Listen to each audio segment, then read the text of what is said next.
This is Michelle Ruff, the voice of Jill Valentine, and when I'm not stranded on the Queen Zenobia, I listen to the Crimson Head Elder podcast. Can you see that area behind me beneath the red tinted sky? That is what's left of Raccoon City.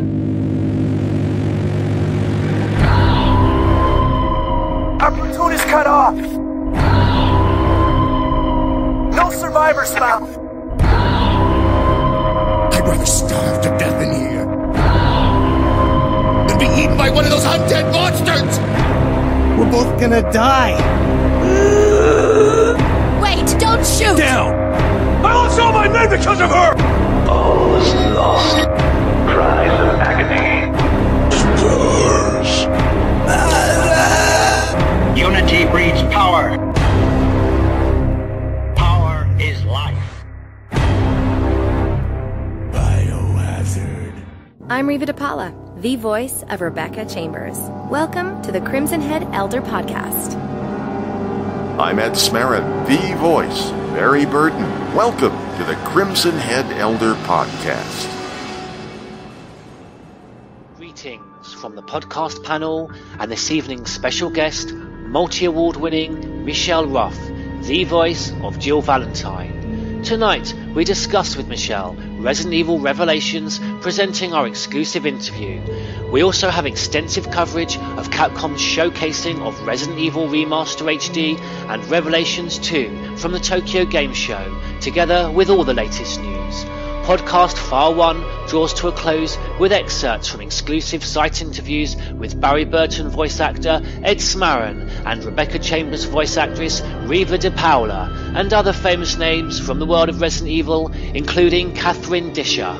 And the evening's survival horror audio experience concludes with reviews and questions submitted by the Crimson Head Elder community. And then finally, the fiercely fought podcast quiz. I now hand over to File 1 host Neptune. First bit of news, which has happened fairly recently, is the very bizarre announcement that Resident Evil is going onto the small screen with the Arclay TV series. So, does everyone have a view on that? I actually emailed... Who are you? I'm George Trevor. Bloody hell. That felt like an interrogation there. I'm George Trevor. Hi, guys. I emailed Sean Lebert, the creator, prior to the podcast, just to see if there was any further updates. No further update from the initial concept trailer that we got, didn't we? Which was taking excerpts from other survival horror themes and putting it all together in a montage, I think, just to give a feel of what he's trying to get across. Did you other guys see that? This is Crimson Elder. Yeah, I saw the concept trailer. Yeah, I think you know my opinion from the forums. A bit skeptical about it after the movies. I'm gonna wait and see, but right now I'm not liking the idea, to be honest. We've all had our fingers burnt by the movies, so I think that skepticism is understandable. I'm not a big fan about not having the characters in it. This is the Batman. Someone's actually contacted Capcom, and apparently Capcom have nothing to do with this. So it's potentially a Resident Evil inspired series rather than officially licensed product. We know what's happened with the Capcom endorsed films, so whether that's going to have any major bearing on the actual quality. Well, I don't know. I mean, we don't know a lot about it yet. I don't even know if it's going to be green lit. It might just literally be something they've pitched. But obviously, if it does get made, I don't think we can sort of take it seriously as part of the canon. I think it just needs to stand on its own 2 feet, be its own thing.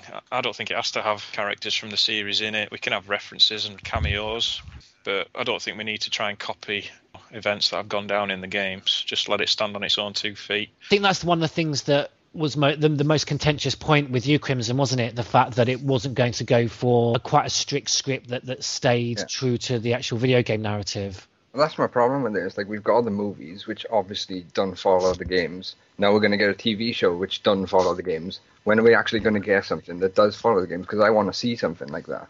Yeah, I agree, but I think if we ever do see a retelling of the first game, for example, I think it should be as a Capcom-made CG movie. Yeah, because you could use the exact same mansion aesthetic perfectly. You could use the voice actors from the games. And almost one step beyond what they did with Incubate for Resident Evil 4. Instead of doing a sequel to Damnation, they can do a retelling of the first game. Albert Wesker 187, what was your view? For me, when I saw the trailer, it kind of looked promising, but like you all said, it's skepticism because I've seen the Resident Evil movies that came out, and you know how that was. They were freaking horrible. It didn't move me like at all. I mean, I don't know. It's a creative idea, but at the same time, I do not like it myself personally. Can I throw a spanner in the works, as I like to do? How about this? Leave the Raccoon City bit alone and have everything focused on Stoneville. Then you've got the freedom to do whatever you like. Well, that's a smart idea, yeah, because the Stoneville scenario offers the same opportunity for an outbreak narrative, and there's obviously the link with Raccoon City. That mountain location is going to be ideal for a Twin Peaks style isolation theme. It would be useful to point out here that the Arklay town of Stoneville is referenced in the file Robert's Note, authored by our favourite gunmaker Robert Kendo, and is one of the X-Files on the N64 version of Resident Evil 2, which I still consider to be the definitive version. It's located in the Kendo gun shop, and it's addressed to our friend Barry Burton, and details Robert's plan of retreat to Stoneville in the Arklay Mountains as he exasperates about the entire city being infested with zombies. By the time I noticed something was wrong, the entire city was infested with zombies.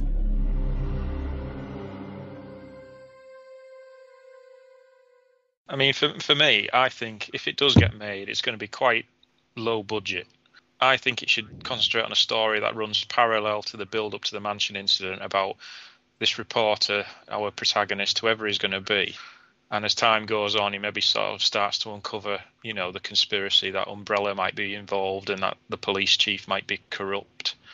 But I don't think we need to see inside the mansion and see tyrants and hunters running around on a TV budget. I just think it would be nice if you could sort of imply that there's all these sort of horrors going on in this mansion, but we don't actually have to see any of them. You know, a lot of it should be left to the viewer's imagination. You can still have plenty of nods to the games. Like, you know, you can have an episode where the reporter goes to the RPD and, you know, Chief Irons can brush him off, or you could even have Wesker physically threaten him if he's getting too close to uncovering things, you know. Well, I like that idea actually of the cameo appearances. I mean, I'm with Crimson Elder in the sense that I'm a traditionalist and I adore remake to the point where I want to see it realised in all types of media as closely as they can. But at the end of the day, it's a video game narrative. It's not going to work on television. I think that's the thing that I have to come to terms with. But then to dip into the canon and to see those characters as cameos or just one-off episodes would be ideal. Reporter investigating murders, crime scenes, you know, he might have the odd run-in with a Cerberus in the woods or something, but I don't think we really need to see tyrants and snakes and giant spiders or anything like that. As we know in the Resident Evil canon, at this point, the hospital, the abandoned hospital in the Arklay mountain range, was also under occupancy from Dorothy and Axeman, so there could be use of that. It ties in quite nicely with Alicia, doesn't it?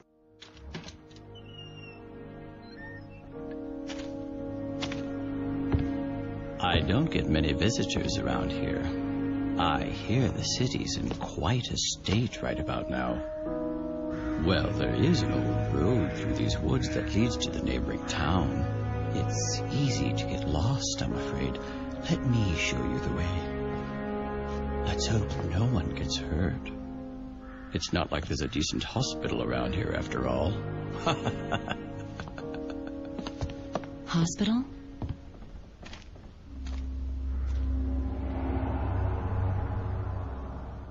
Oh, yeah, I was going to say they've already done that kind of story with the reporter who went missing, didn't they, for that particular scenario? So something like that would work well, I think. And it can run parallel to the events of the games.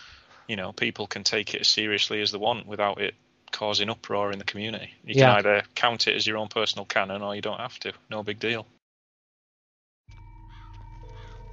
Honestly, have you ever seen anything like this?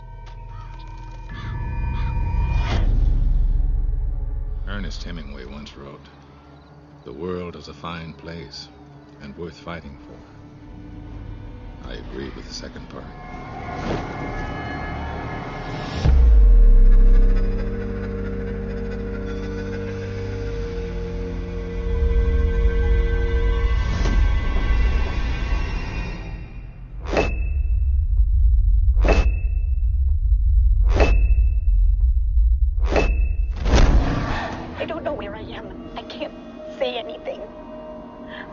wrong. I was so wrong. I don't want to die like this.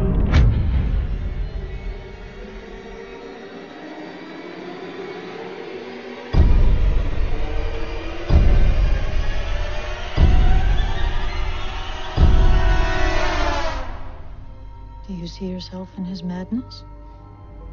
Madness can be a medicine for the modern world.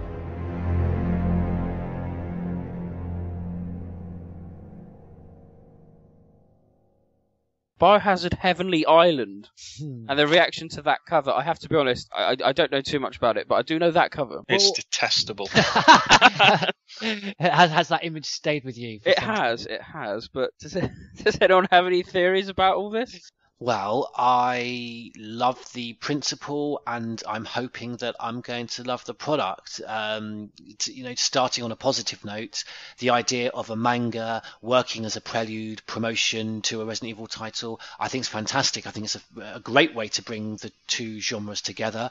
But with Maho I Desire, the last time this was affected, there was no integral, interesting, significant, or valuable addition or ingredient that it brought into the actual game. So if Capcom can get the quality of the actual product right this time, then I'm very much for it. I am initially heartened by the Claire Redfield art for this that I saw on Naoki Serizawa's official Twitter feed. I agree with George Trevor. I mean, I like the idea that, they're releasing a manga. And when they announced it, I mean, despite seeing the screenshot of the manga, but the fact that they're actually releasing one actually got me very excited. And I'm really looking forward to reading what's going to be in the manga. Yeah, I mean, one other thing about it is you'd have to assume the Heavenly Island is the same island from Revelations 2. And from what we've seen of Revelations 2, it certainly doesn't look like an 18 to 30s holiday destination. No. I've read several RE comics, and they literally have nothing to do with the games. I suppose if you're a fan of the manga and things like that, you might enjoy it, but for someone like myself who's looking for it to relate, and I didn't get much use out of them. Well, this has been the biggest disappointment with all these, like Mahara Desire, and less so Prelude to the Fall, but Mahara Desire, I mean, it's links to the actual game, and the payoff was pitiful, really. And when they have followed the video games quite closely, I think they have got it right, because some of the older Wildstorm comics, I think, that follow the game narrative quite closely are fantastic. It's when they depart from the game narrative. The thing about this one, though, even though it looks shocking from what we've seen so far, it might be the most important in that it might tell us the complete backstory of the setting of Revelations 2. And Claire is in it as well. So this comic could tell us like 75% of the backstory for Revelations 2, whereas Mahara Desire, at the end of the day, its only real connection to 6 was the introduction of the C virus and the Lepetitsa test subject. That Heavenly comic, like you said, it might explain 75% of the backstory to Revelations 2. And now that we have Claire coming back to the game, maybe there's a backstory to it, and that's another reason that I was excited to hear about the comic. It might explain a little bit about what's going on within that heavenly place where Claire is at. Yeah. Yeah, all I'm looking for in this kind of thing is just something to give us a bit of backstory for when we're actually playing the game, and I think that'd be great. And now, for a short excerpt from the Crimson Head Elder exclusive interview with Catherine Disher, voice actress for Jill Valentine in Resident Evil 3.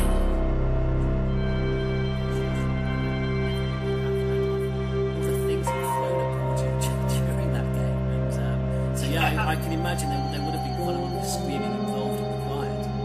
Well, and the funny thing to me, this was another, I clearly remember this, there were 3 or 4 guys from Japan who did not speak English in the room at all times when we were doing this, and they were on their laptops. They were, I guess, the game creators and the writer, and they had a translator there. Yes. And then we had our voice director, and I forget who else was in the room. It was quite a crowded, behind the glass, it looked quite crowded. And I was very aware when we got to the damage, because they also asked for fighting noises, and I was sort of very aware that I didn't want to come off sounding as though I were doing some, bad martial arts impressions in front of these Japanese guys. So I didn't want to go, hi-ya, anything. So I was tying myself in knots trying to figure out noises that I could make that didn't sound like I was making fun of the whole genre, and and they were shaking their heads, and the translator would say, more like this, and so finally I said, well, I kind of gestured and said, well, in a nice way. I didn't sort of say, well, you show me how. I was, you, please, give me a hint. Yeah. And so one by one, they went down the line, and they all did classic martial arts, that kind of stuff. Like, oh my God. And because I had said to the voice director privately, I'm a bit worried about this. And when we looked at each other and just kind of laughed, so then I realized, okay, that's what they want. And so then I stood there and did, I don't know. It was embarrassing at first, and I got over it once I realized that is what they wanted.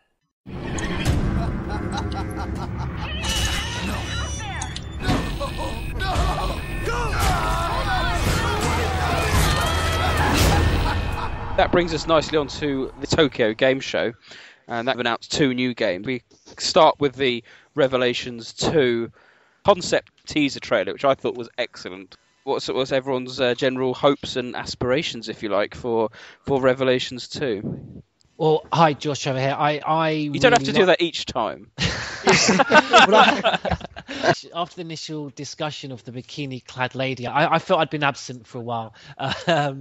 So yeah, I love the idea that you have a concept trailer, at least get it right, make the distinction, rather than we had once with Revelations where we had a trailer which featured a zombie and a face-off between Chris and Jill, which never actually took place in the actual game. I loved it. It was great fun, wasn't it, to spot the little clues, some not as obvious as others. It certainly inspired and excited me about the atmosphere and the gameplay that we possibly would get. Initial thoughts on that trailer, fantastic. Yeah, same here. I mean, I really like the concept trailer as well myself. I mean, I like the ideas that you have to pick and choose everything. And when they said there's a lot of stuff you have to find on the game, you need to pay attention to all little details. I like the concept trailer as well. It was really, really interesting. And when they showed the longer version of the concept trailer, it left you to getting more tips and all that from the game. Like Wesker87 just said, when you actually watch the gameplay for Rev 2, you can spot little elements to the beginning of the series. There's certain little things in there that you will notice, like the herb, for instance, and things like that. When I was watching earlier, I've seen several things which they drop in little clues in there. And that's another thing too. I mean, if you look at the gameplay from the Revelations 2 trailer, what I liked as well, that it looks like it's going to have kind of like a Resident Evil Remake 0, because you're working with 2 people on it, you and Moira. And I actually found that pretty interesting as well when I saw the gameplay. I'd say the gameplay, it looks very similar to first Revelations. I believe they've got rid of all the extra sort of melee moves you could do in Resident Evil 6, sliding and the rolling around. I don't think you can do that. I just hope they're not trying to oversaturate us with the horror elements as well. I mean, within the first few screens of Claire getting out of a cell, there's all these bodies hanging from the ceiling from hooks, and it's like, well, is that relevant, or is it just a sort of cheap horror gimmick? Yeah. You know?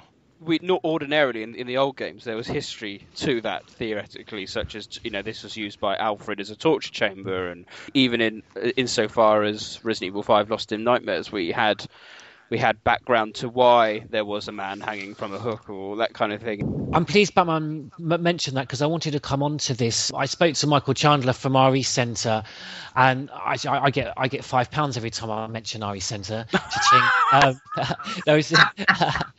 And what John mentions about a cheap horror trick, my concern actually is how much connection is there with the environment, and what is the point of these environments? Yeah, they always let you know what happened before and what is going on through the progress of the story and to what actually led up to the events and how these people are dealing with it, or what's going on with these lab results and tests and how they are affecting what happened. It gives you more information to the backstory of the game.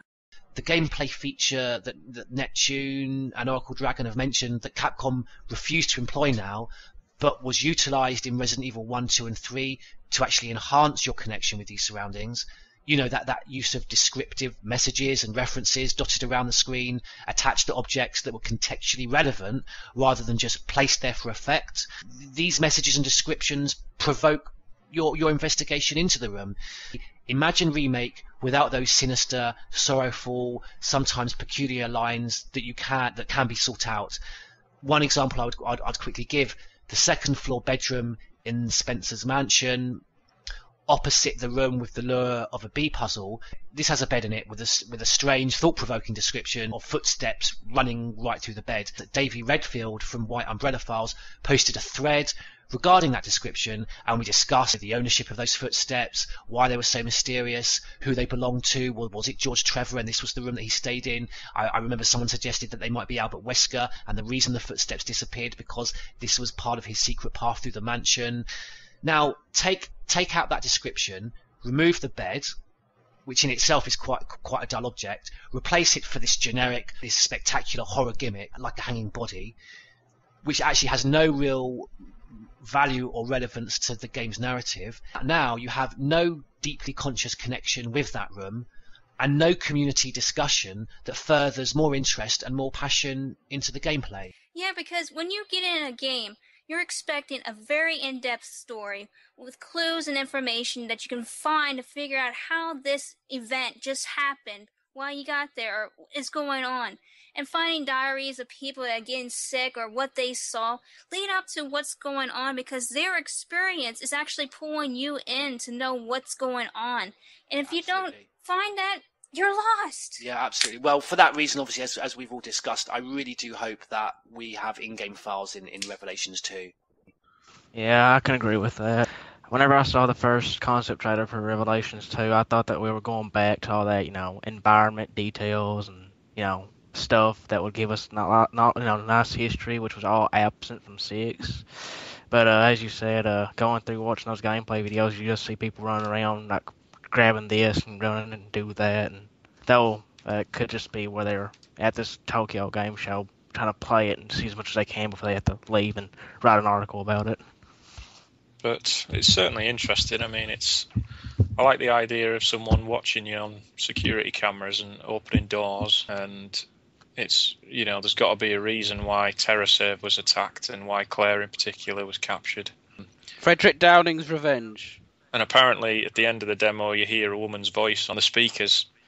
So it seems to be a woman who's watching them, but because it's already been confirmed there's no connection to the first game, it's not going to be Jessica. Because I thought the only person who would have a reason to capture Claire could possibly be Jessica because of Chris jilting her in the first game. And that's actually pretty interesting because it's true. Jessica had this huge crush on Chris, but Chris is like, screw you. I'm gonna go with Jill. Go away. And there's a girl on the microphone. It makes me wonder. Wow. I mean, who's the one that's on the microphone that you can hear? I mean, it's kind of promising actually. I would also add that a slight difference here is also the fact that Moira doesn't use weaponry. The Moira thing interested me because it reminded me of the Ashley gameplay in Resident Evil 4, which I quite enjoyed. It was quite intense. It's a plot-related thing that she doesn't use weapons. Something to do with a Burton family tragedy. Oh, not Barry. Well, people have speculated that her sister, is it Polly? Yeah. Polly, yeah. Something might have happened to her. But it's just speculation. But it's quite interesting how they've made her very anti-guns, considering who her father is. About Moira Burton, when I was seeing the gameplay Revelations 2, I actually like her character. When she gets the flash, like, I'm gonna be on light duty. Like, I love her attitude. Like, I love the way she is. Her attitude is pretty awesome. And also regarding the Barry Burton incident, I mean, the fact that Barry Burton is in the game actually makes me excited. Maybe they'll run into him somewhere in the cell. I mean, maybe he'll help him with something. I mean, that's just what I am thinking is gonna happen with Barry Burton. I think Barry will play a big role in it. That's just me. I remember reading an article back when Revelations first came out for the 3DS that they wanted to do DLC with Barry, but they didn't have room for it. Maybe this was what they wanted to do. I think he'll rock up halfway through, just exactly the same as Chris did in Code Veronica. I don't think he'll have a partner either. I think it'll be one player when Barry turns up, and I think that'll be the reason why the game itself is not online co-op. Because the Barry segments are possibly one player only. She needs to be scaling the mountain like Chris, and then I'm here to rescue my daughter.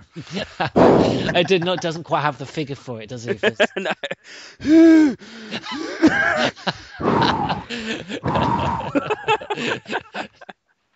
Yeah. Okay. Because this is set in 2011 as well, so Chris theoretically should be available, but apparently Roger Craig Smith said he's not been contacted at all about this game. So. Oh, well, that's interesting because you see, we're all speculating about the gameplay, and I was going to make the point that we we've had very few details about the actual official information or presentation have been released. And so I was going to ask you, were you expecting, like me, to have a lot more specific information and presentation on the game? Yeah, considering, TGS was the big reveal of the game and it's been in development for so long, I thought they'd show a lot more of it than they actually have done. I would just like to see more interaction with the environment and more link between the player and that environment that from that, provokes debate and interest. Well, we'll just have to wait and see. Capcom have said it's going to be more horror orientated, so we'll just have to wait and see. I was going to say that as the speculation mounts, it's an island. Perhaps it's Alex Wesker's island. I don't think it can be Alex Wesker's island because he disappeared from that island in about 2006, just before Spencer died. Unless he's buggered off and come back 5 years later, I can't see it being him. It's interesting. I mean, again, it goes back to why TerraSave have been kidnapped. Have they been kidnapped for the sake of taking part in someone's sort of sick and twisted game with all these camera recordings, or have they been picked there to be guinea pigs for test subjects for the afflicted or whatever these new enemies are called? I just don't know. I think we're just looking at another original villain and what will most likely be another one-off side story. Yeah, I don't know what others think. To me, with every single one-off side story, it's almost waters the series down. It's stretching the series thinner and thinner. Story-wise, we've been going sideways ever since Resident Evil 5. We haven't gone forward at all. I'm thinking that possibly the reason that Capcom is releasing Resident Evil Revelations 2 and the remake of HD, and when they get that feedback, Resident Evil 7 possibly might be survival horror again. Well, that's interesting because the producers of Revelations 2 were interviewed at TGS, and they were asked why this game is called Resident Evil Revelations 2 when it has no apparent connection to the first game. And apparently they've said the main numbered Resident Evil games are going to be still more action-orientated. And the Revelations games are aimed at the old-school fans who want more traditional survival horror. Still, if that's how it's going to be, to me it's still quite a pale imitation of what survival horror really should be.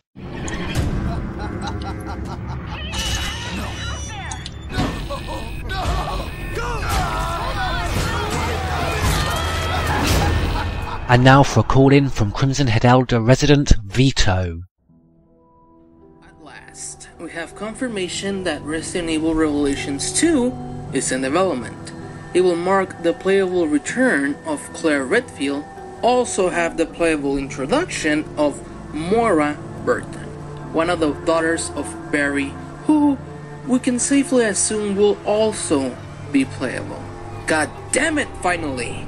The biggest question among fans since the reveal is who will be the main villain, and many of you are assuming, or rather hoping, it's Alex Wesker. But I don't know, guys. I think there's a bigger fish to fry. Since this game is set between 5 and 6, and since there's not a single fucking mention at all, as far as I can remember, of Tricell in 6, it just makes perfect sense to have them one last time in a game to close their storyline. Especially since this is a sequel to a game they were in. Bring back Raymond, bring back Jessica. They were great characters, they were interesting, I want them back. The introduction of Alex Wesker is important, but in my opinion, a bigger plot line to close off is they need to close Tricell, and this game is the perfect opportunity to do so.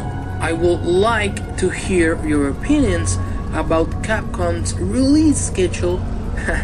They hate me. I will have to wait a month to play this game because there's absolutely no fucking way I'm going to buy the episodes. Nope, sorry Capcom. Not gonna fucking happen. Are you going to buy the episodes or are you going to buy the retail release 1 month after everyone else starts playing the game? Honestly, it was unbelievable what he said, and it makes a lot of sense. I mean, I agree in the sense that I hope they introduce Alex Wesker into the game because it does say, since the game plays between Resident Evil 5 and Resident Evil 6, perhaps Alex Wesker might play a role in it. There's a female voice on when they're like in the game of Revelations 2, and like I said, there was speculation that they didn't know whether Alex Wesker was a boy or a girl. And and I said this before. What happens if Alex Wesker is actually a girl, and the voice that you're hearing on that microphone in Revelations 2 is actually Alex Wesker? Well, I don't have an issue either way on the gender situation. I think it would be intriguing to have a very strong female antagonist, because Ada Wong always threatened to become an antagonist, but didn't really, make that distinct and purposeful crossover to really to either side. I think Batman has very swiftly put to an end any Alex Wesker speculation. That the timeline doesn't allow for Alex Wesker to be located on the island at that point in time. And also that other issue as well as to the release, the release schedule, and it being an episodic release form. Okay, this is kind of a little problem that I have. If you want to get the episodes before everybody else, you have to pay an extra $24. Now, according to what Vito said in his recording, perhaps Capcom will release a copy a month after it comes out with the episodes in it. And of course, it's okay. It's going to cost extra money to buy the episodes. I mean, but if you're looking at a tight budget, it's actually very tough.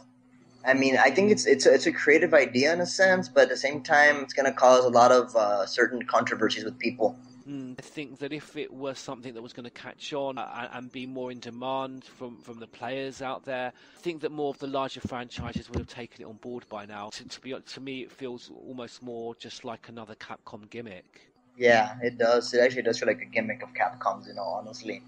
But I guess for me, I'm thinking I'm probably going to end up buying the game itself and probably just paying the extra $24 for the episodes. Honestly, that's what I'm thinking of doing. When I get a game, I want to immerse myself into it as one whole experience, rather than these little mini chunks, these little mini games that almost feel as if once you've completed one episode, it's done and dusted. It's almost over with, as if you can't then to me, it doesn't kind of inspire or want to provoke backtracking. Besides the point of it being broken down into episodes and you have to pay for it, which is pointless considering they did the exact same thing with Operation Raccoon City. I want the whole game. I would wait to get the entire game instead of having to pay for this, and this, and then have to pay an extra few dollars. Just give me a whole game with everything on it, and I'm set. Yeah, well, I personally don't really think it even works in the video game genre. They're taking something effectively from television and shoehorning it into video games, and I just don't think it works.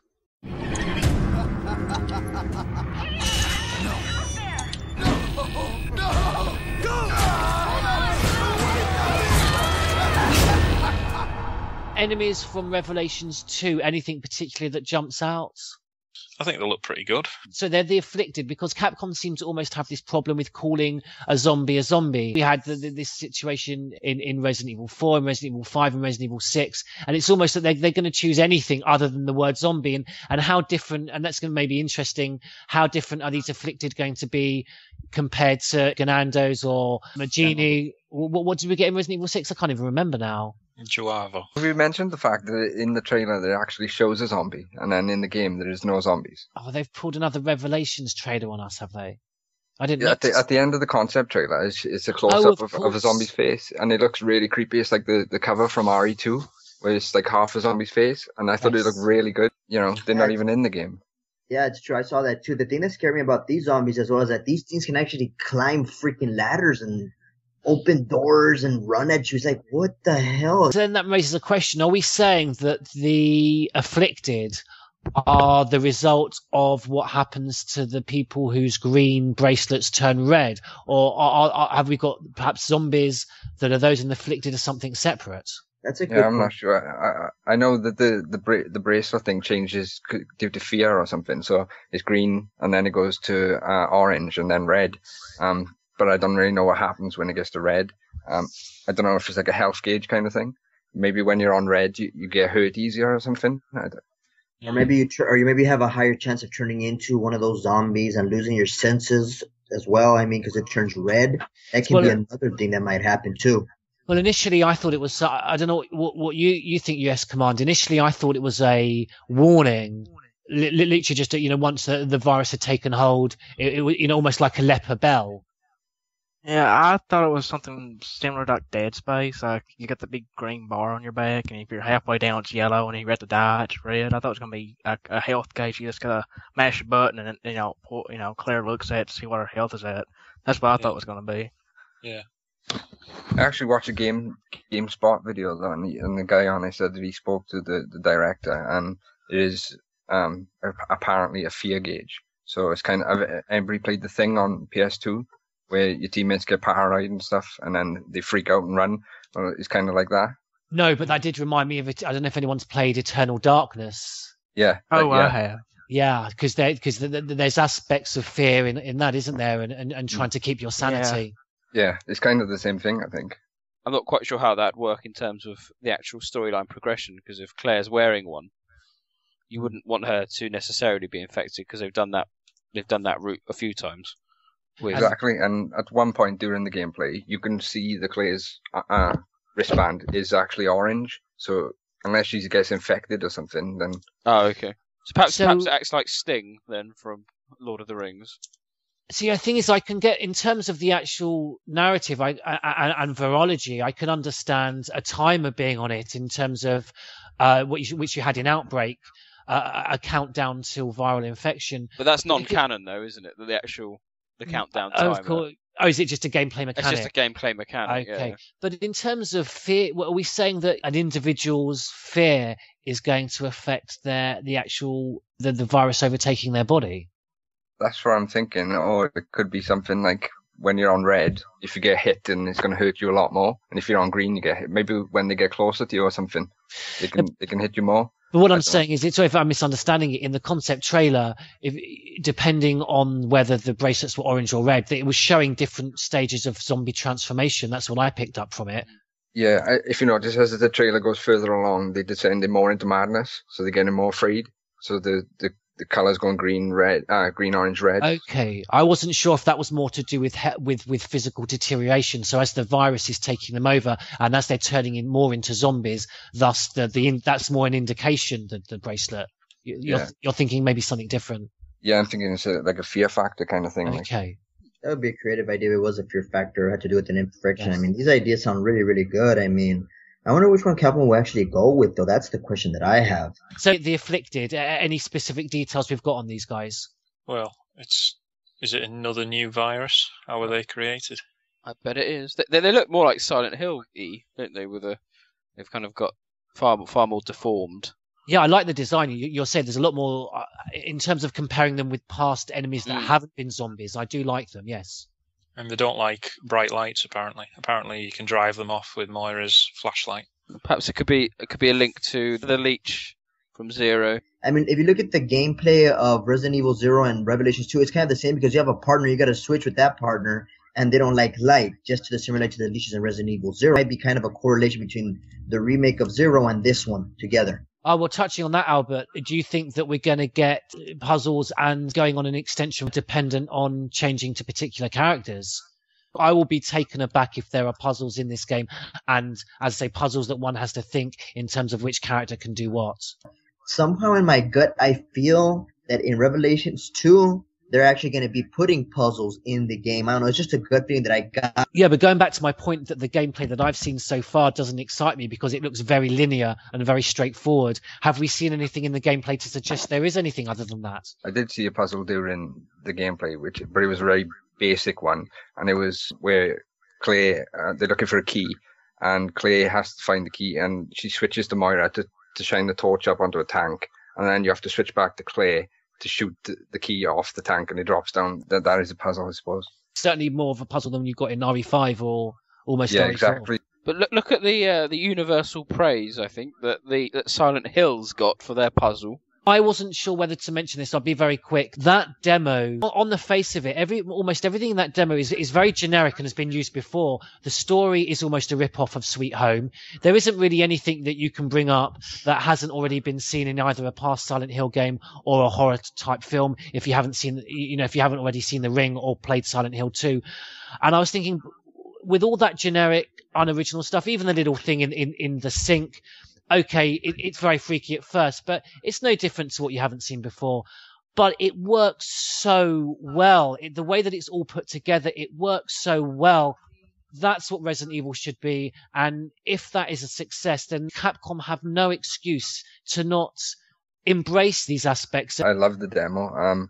I thought they would maybe, because Silent Hill is a third-person game, I thought this was just a teaser in first person, and they're going to go back to third person. But they've showed another trailer now, which is also in first person. As someone who bangs on about first person, I didn't even notice it was first person. It was that I was so engrossed in what I was watching. And now the fact that the second demo's come out is in first person, I don't really care now. Just stay in first person because they did so well. It was incredible. I mean, well, then again, what do you expect from Hideo Kojima, man? Hideo Kojima is one of the top video game designers out there. And then you got Benicio del Toro also doing it. I mean, come on. It's incredible. I'm freaking excited for that damn game, to be honest with you. But that second trailer you mentioned, it was this supposed to be an earlier concept of what PT was originally supposed to be like, and they were just showing it what they were originally going with at first. That's a shame. another Hookman, because that's interesting. That's why actually it did remind me of Hookman, that demo. It was kind of like the Slender Man thing when that first came out. So I think it's breaking new grounds, and I think that's what Resident Evil needs to be doing, not rehashing the same old stuff. Yeah. Yeah, it made Revelations look very old. Compared to Resident Evil 6, Revelations 2 is actually almost a slight step back graphically. Oh, it's definitely a budget game. It doesn't look like a current gen PS4 game. Well, it was all footage from TGS has been PS4 and Xbox One.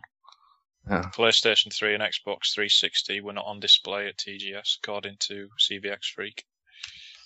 Okay. So you say that with a slightly worried tone, Batman.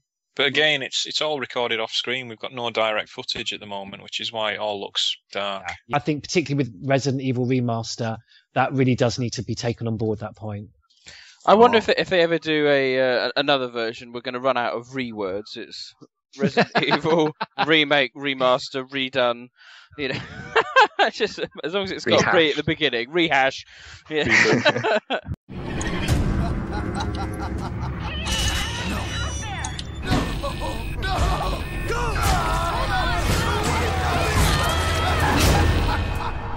Revelations 2, it's such a early stage in terms of what we know about it. So if we ask everyone what's their main hope and aspiration for Revelations 2, we'll start with USS Command. I just hope it's not as hard to follow as the first one was. Yeah, I'll second that.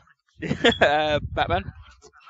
I just hope it's got a decent story with, and it's not as self-contained as I'm worried it's going to be. I hope it has plenty of connections to past games. It'd be nice if we get a new villain that doesn't turn into a blob at the end. Hopefully there won't be any new viruses or organisations, because we've got far too many already. Albert Wesker, 187. I'm really looking forward to playing Revelations 2, and I hope I'm not disappointed with what I see, but I'm excited for it. Crimson? USS Command stole my line, so I'll have to come up with a new one. I hope it's absolutely nothing like Resident Evil 6. take Resident Evil 6 and just turn it on its head. And find George Trevor. Well, something that's been mentioned before, that maybe a more minimalist approach would do the series good, and that too many cooks spoil the broth with Resident Evil 6. It was too overproduced. And so hearing that it is a budget game, and hearing that the main title games will be will take more of a forefront, I'm hoping that the game benefits from that, and perhaps that more scaled down version will bring to the fore different aspects of the gameplay. And I'm hoping for a more survival horror experience. There we go, folks. That's what our panelists all think. For my 2 cents, I suppose. I hope, a bit like Batman said, less organisations, same virus. I don't mind T-virus mixing with something, because they've always done that. Like, T-virus with plant DNA or whatnot. They've always done a bit like that. That's fine, but a whole new virus I don't really like, because it just creates too many problems in trying to work out how that fits with everything. Like the C virus has got to be the ultimate example of that.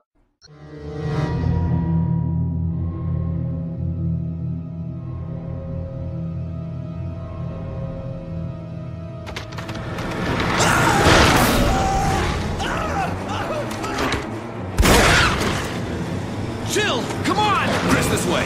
Make for that mansion!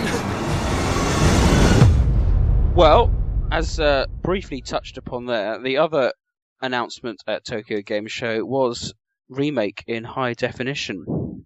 Universally praised as probably the best Resident Evil game, next to maybe Resident Evil 2 and the original. Most people hold remake on the GameCube in very high esteem, and quite rightly so. I have mixed feelings about the HD remake. I think I'm in slight minority because I don't really care for it. The remake itself, not the game. Certainly, I'm actually really excited that they released a remake because I'm a huge fan of the GameCube version and the Wii version as well. So when I heard the news about them releasing a remake, I was happy because the game is going to be running in 1080p quality and PS4, Xbox One, and I was really excited. Now, when I saw the trailer at the show, it kind of pissed me off a little bit because it looked too damn dark. Oh.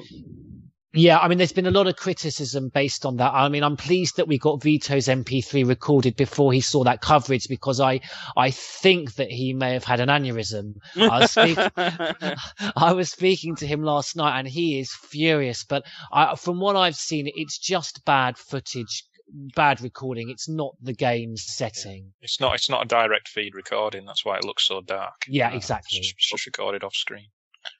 The board would piss me off when I saw him. Like, what the heck is this? Are you using a freaking TV from the old times or something? Because damn, that's darker than dark. You see, for me, I mean, I'm really pleased with this because every time I play Remake now, every single time I always think, yeah, it still looks great, but it just needs that new coat of paint, really. Yeah. Do you think it does? Yeah, because the backgrounds in the Wii version, they look blurred. You still get the odd ghosting effect. Yeah. And I just think it doesn't need a lot of work. It just needs a touch up, and we've got that in this game. Fair enough, we've not got completely re-rendered backgrounds, but the upscaling has certainly improved it. I have to say, before I'd seen the upscale, I would have completely agreed with Neptune. My old eyes, what I've grown up on video games, as far as I could see when I first played Remake, it was as if you cannot get sharper than this, you cannot get better than this. Having seen the upscale, you're right. I'm astonished, actually. I couldn't. You look back and you don't realise actually how blurred it really was. Mm. I mean, don't get me wrong, it's not perfect, this remaster. There's a lot more they could have done with it, but I'm just glad they're doing something with it. Yeah, so exactly, doing something with it. It's come out of left field totally that they would do anything, even simply just re-release the game on another format. I was blown away just by that idea. So the fact that it's not on hard copy for most. Yeah, I'm very, as a collector particularly, I think some collectors in the community are surprised by my measured response.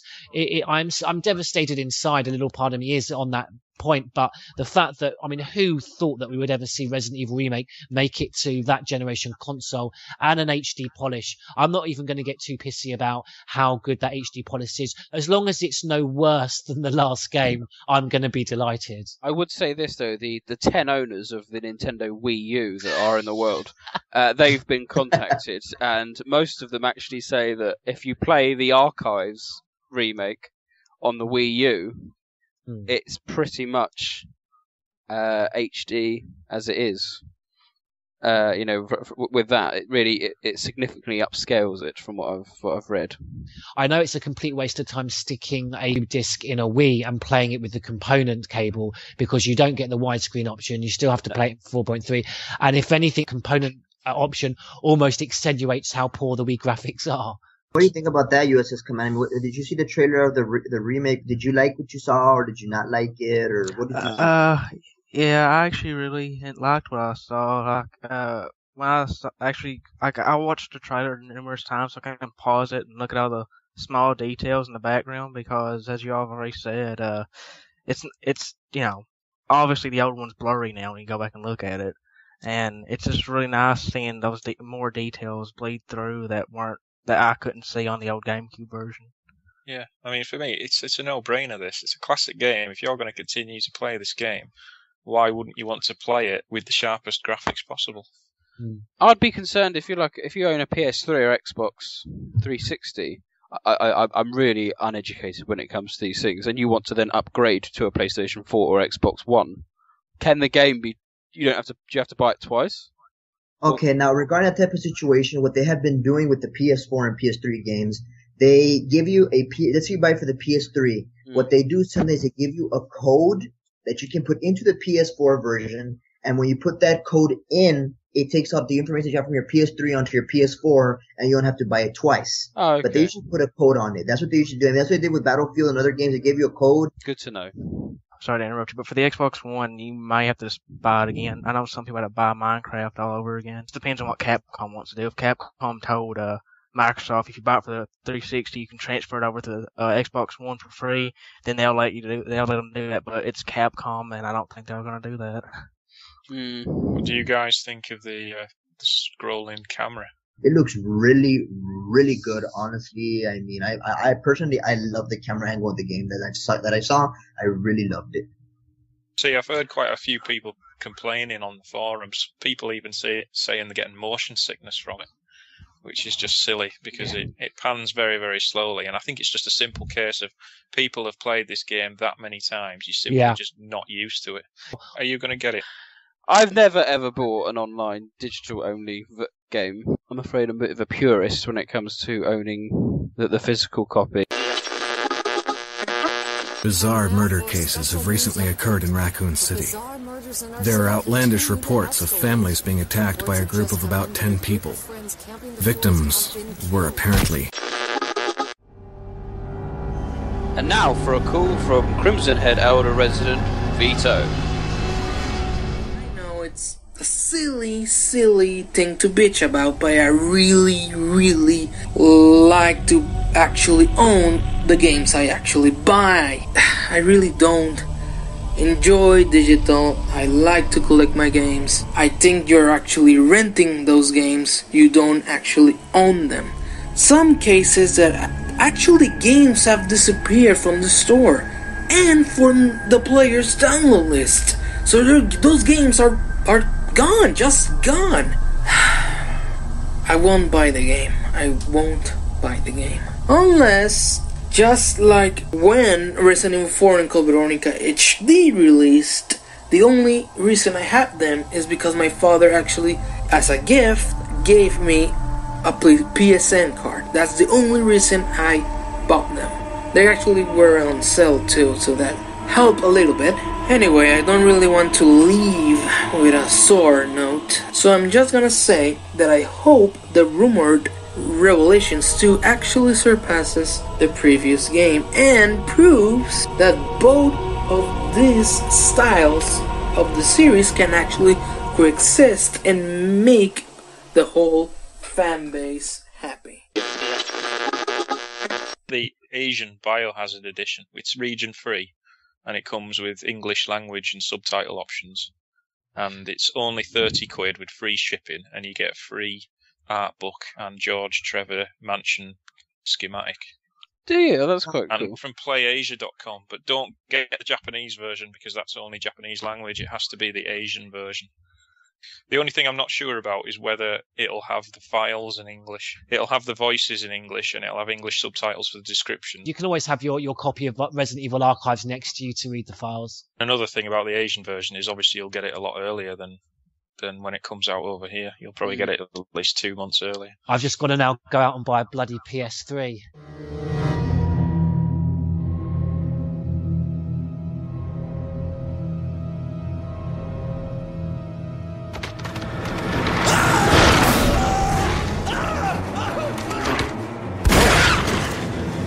Jill, come on! Chris, this way.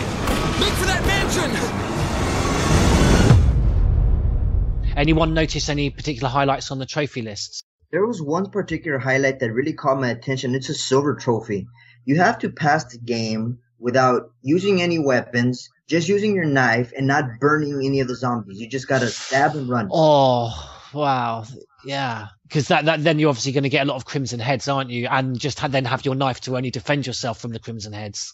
Exactly. And then you can't burn the zombies. Like, oh my god, I don't even want to try that. Honestly, I do not want to try that at all. It looks kind of, I'm going to have a knife and I'll be stabbing you. No, thank you. It's not very easy, though. You got to take on a tyrant with a knife.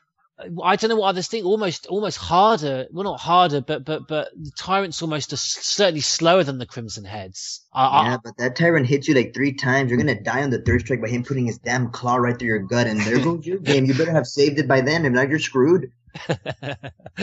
Yeah, well, I have to say, I will be looking out to see the first people claiming to have done it on that level. Because hats off, you get my respect. I think that's a level beyond me.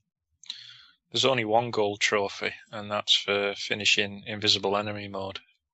Oh God, no! Invisible Enemy mode, no. And that seems a little bit easier, but I don't know. The knife thing seems a little bit more difficult. Yeah, I think to me, invisible mode's slightly easier than that. I was surprised. So that's not a gold trophy. Bloody hell! It's a silver trophy. That's why I was like, "What do you mean it's a silver trophy? What the hell? That should be gold or platinum or diamond or something." Yeah. Well, there's going to be more difficulty levels on the remake. Are there? I heard there was going to be a very easy mode on. There we go, Neptune. Yay! Yeah, there's going to be a very easy mode. They have created some new real-time graphical effects, like fog in the backgrounds, and they've taken out some of the old pre-rendered plants and replaced them with like real-time leaves that sway in the breeze and things. I mean, it's really evident in the if you compare screenshots of where you find Forrest's body on the balcony. If you compare pictures from the GameCube and the remaster, you'll see there's quite a difference in the sort of plant life that's around the body. So I'm sure there'll be plenty of things like that dotted around the whole game. So it'd be nice to notice the little differences. Someone released a fake trophy list, and it's a shame it was fake, really, because there was a really nice thing on there about collecting 12 of Lisa's dolls that were hidden. I like that. But something like that would have been a nice addition without adding anything to the original experience. It just gives you a new incentive to explore the mansion. I mean, would it be so difficult for them to add some extra files as well, like things that can relate to what's already happened now, like to RE6 to RE5? Just just add a file and add some information in there. They can come back and they can all come in full circle. I think that's doable. Yeah, that would be good. But yeah, that would be good. Because it's a good opportunity for them to really sort of get the fans back on board. I mean, you could find just like a letter from Sir Guy, or a reference to Spencer having a conversation with Simmons or something. Yeah, exactly. There's plenty of stuff they could do if they really wanted to. And now, for our resident listeners, we have a short excerpt from the Crimson Head Elder exclusive interview with Barry Burton voice actor Ed Smarron.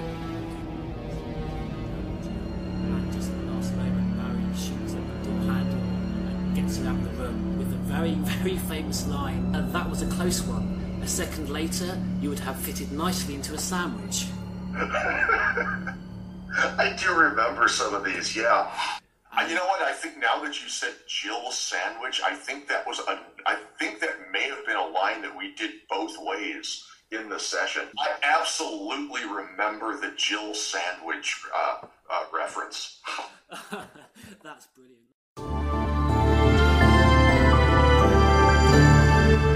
We should now move on to our main discussion of the evening. We're going to be talking about Resident Evil Revelations. So now, sit back and listen to our exclusive interview with Michelle Ruff.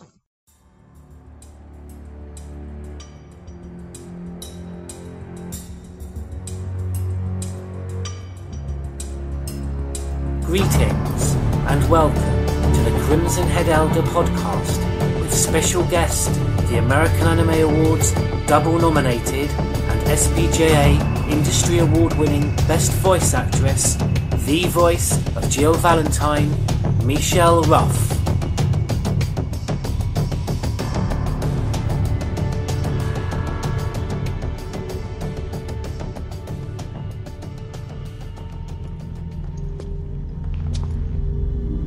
This explains our missing crew. This is not good. Where are you, Chris?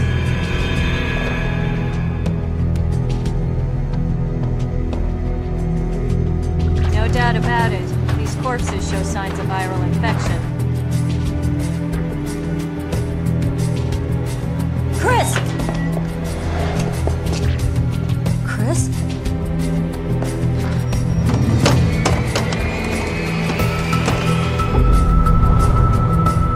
What is this?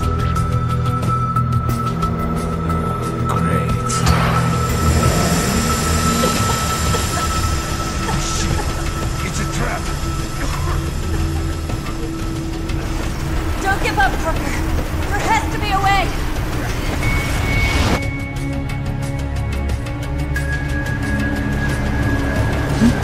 hear something. Straight into the depths of hell. Good evening, I'm George Trevor, and I would like to welcome the worldwide Resident Evil community right across the globe to this very special, exclusive podcast interview with American Anime Awards double-nominated and SPJA Industry Award-winning Best Voice Actress, the voice of signature series protagonist Jill Valentine, the multi-talented Michelle Ruff. Hi, everyone. Across the globe. Wow, it's so big. Michelle, from me and your thousands of fans listening across the world, welcome to the Crimson Head Elder podcast. Well, thank you, George. It's a pleasure to be here.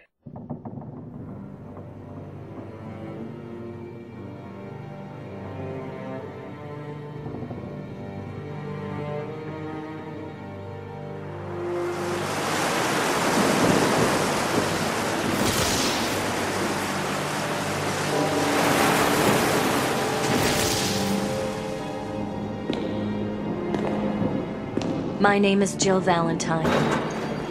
I serve the BSAA as a counter-bioterror operative. We've lost contact with Chris, and I've gone into the heart of the storm to find him.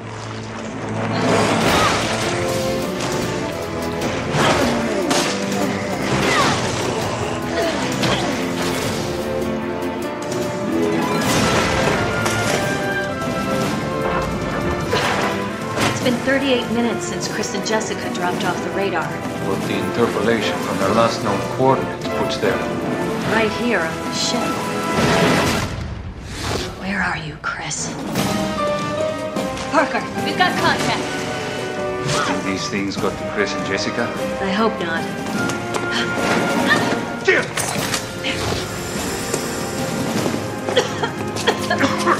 It's time you learned the truth, Miss Valentine.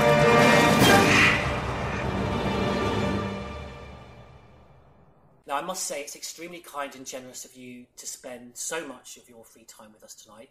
There's a huge multinational Resident Evil community, tremendously excited and sincerely appreciative to hear from you. Not to mention, I must say, so to your thousands of fans from the many other anime and manga characters that you portray. Thank you.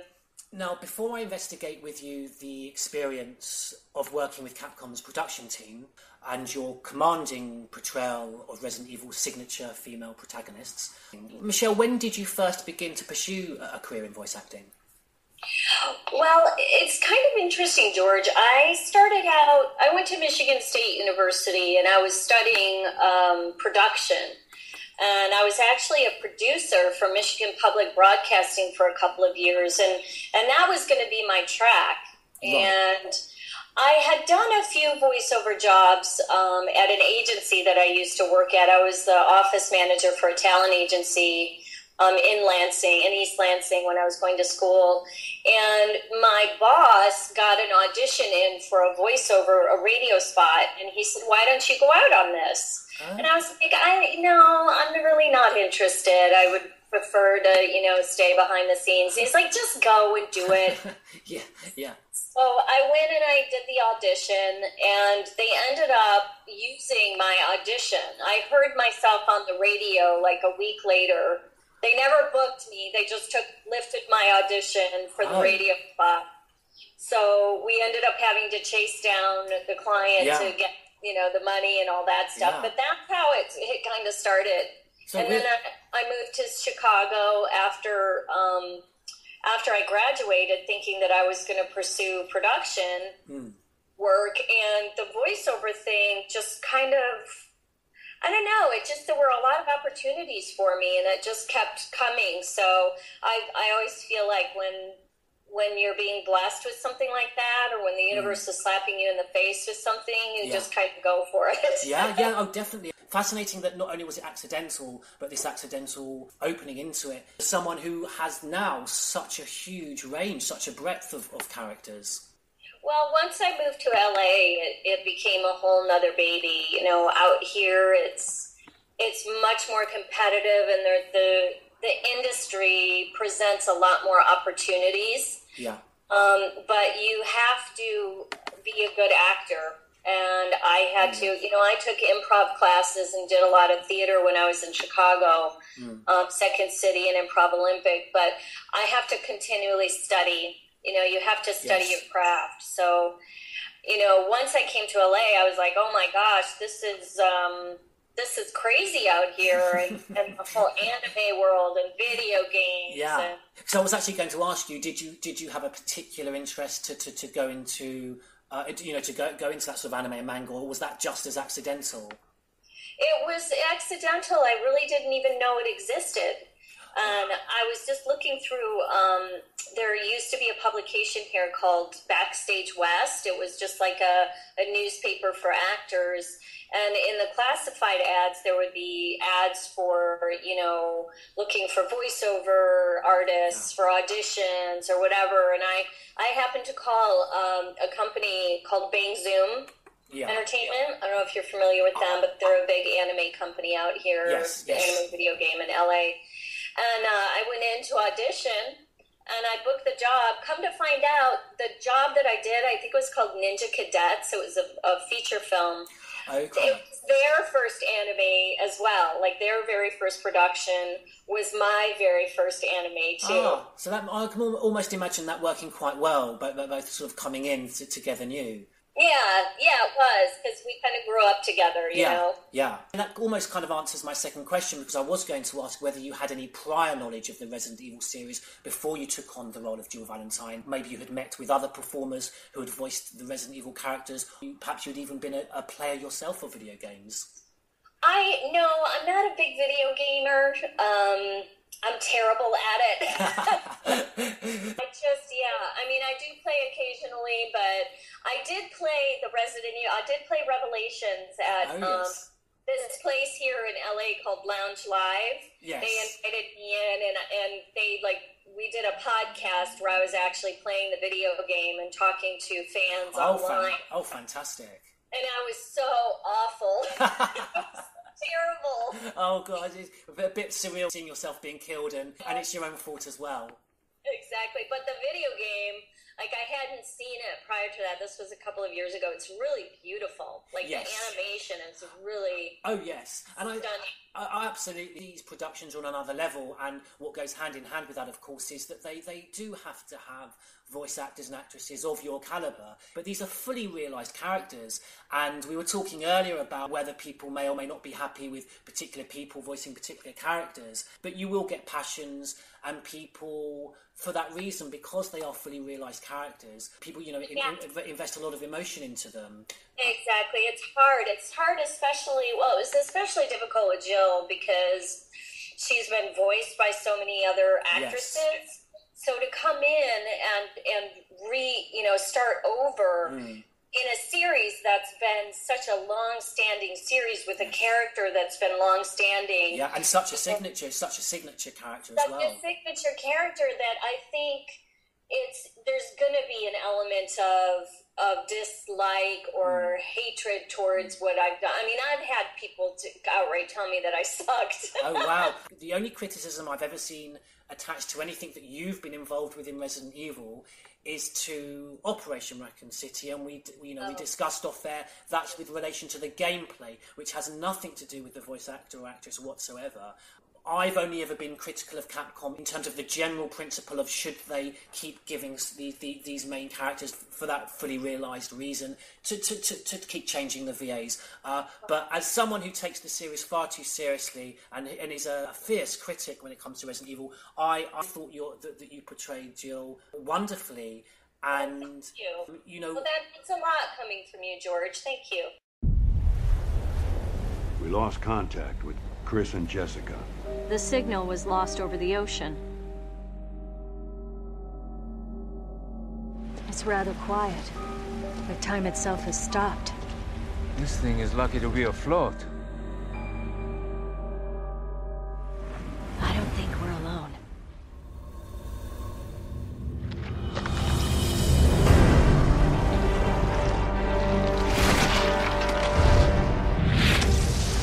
Don't tell me that was the tugboat. Damn it. It's all a setup. We have Veltro. vengeful messengers from the depths of the Inferno. This is the T-Abyss virus, and we are equipped to infect 1/5 of the Earth's waters. Boss, get us out of here. Sorry, but I can't authorize that. A little too late. A spy has infiltrated the BSAA. It was all smoke and mirrors, orchestrated by yourself. Unless somebody wanted this to happen. You think you'll get away with this? I already have, Jill. Do you have it? Maybe. It's time you learn the truth. We're taking this show over. Self-destruct sequence initiated. All personnel evacuate immediately. They just keep coming. They'll have to put a third on this. I don't want to shoot at this.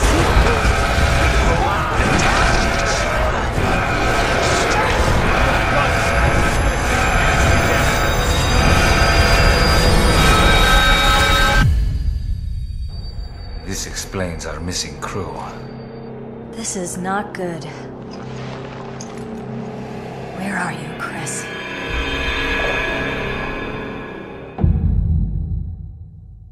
Today's been a very busy day in the Resident Evil world. We've had the reveal of Revelations 2, and one of the main outcries, there was obviously outcry of excitement and positivity, but one concern was disappointment was that the developer who announced this said that there wouldn't be any Jill Valentine or Chris Redfield, and that was met with much dismay, and people hope that in some point you will voice Jill Valentine again. It would be great. I mean, I was hoping that they would come back for Revelations 2, since, you know, it would make sense that she should come back, yes.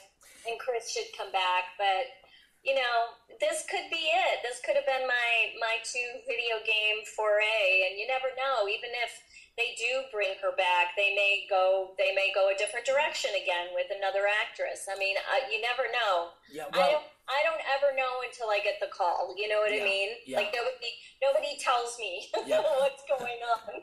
Well, I mean, it certainly wouldn't be any reflection of your portrayal of Jill, because I think what they've done with Revelations, it's not going to be a sequel as such. It's more a freestanding title, you know, Gotcha. which I think will be for the more traditional style Resident Evil games. Well, glad the fans stood up and said, you know, we'd love to have Jill and Chris back, but I guess, you know, they're going to do what they're going to do. What Capcom is going to do what they're going to do.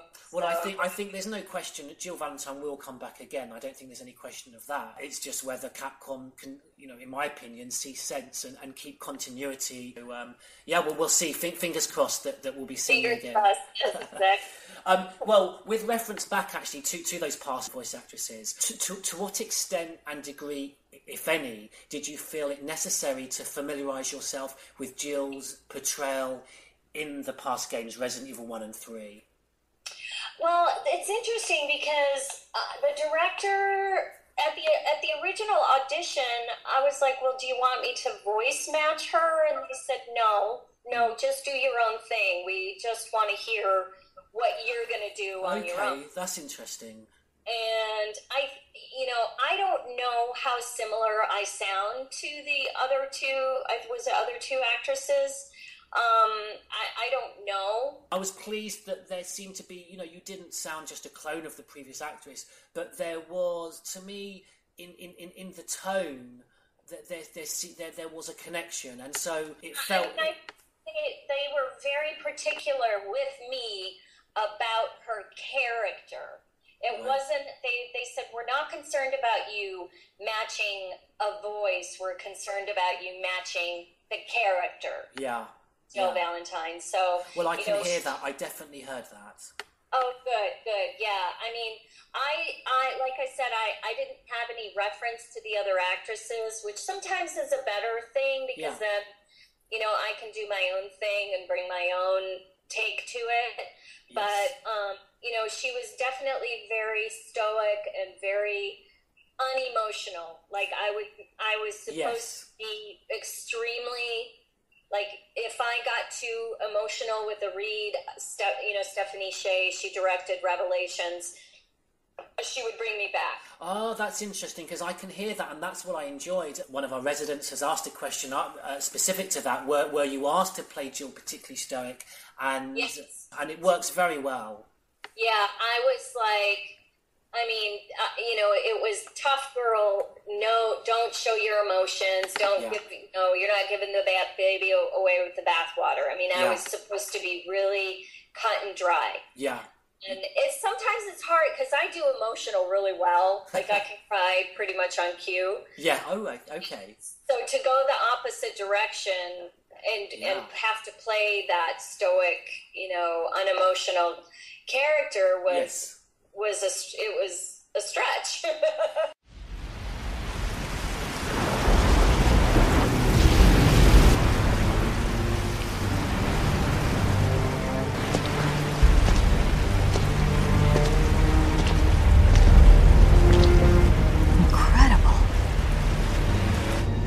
The Queen Zenobia.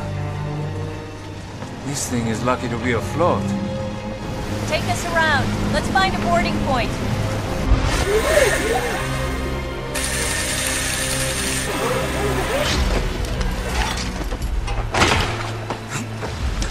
It's been 94 minutes since Chris and Jessica dropped off the radar.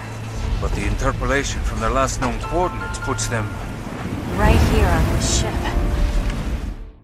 I'm interested in that, and in terms of how much information you're given about Jill. How did the extent and depth of the character biography, how did the extent and depth of that differ in range and scope as compared, for example, to other biographies you would have got for the other anime and manga characters? It was a similar biography. The thing with video games is that it's very fast-paced now. Yeah. So, everything is fast-paced. Even with anime, it's fast-paced. But I think when you're doing an anime, you have more of an opportunity to develop a character. Yeah. With video games, you're in the booth, the client's on Skype, in Japan. We've got two producers in the booth, the director, we've got the couple of producers on Skype in Japan.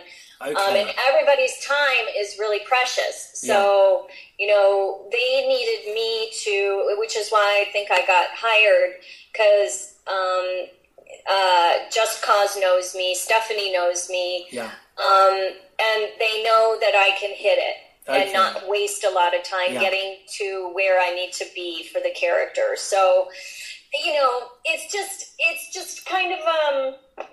like I said, I think it's just with the video game realm. Yes. You don't have as much time to really delve into character biography, so that's where your improv and your acting skills come into play. So I think I have to rein it in and appreciate, as you say, the timing issues and the fact, and it shows what a great job you've done, that you've fully realised this person with all their emotions three-dimensionally.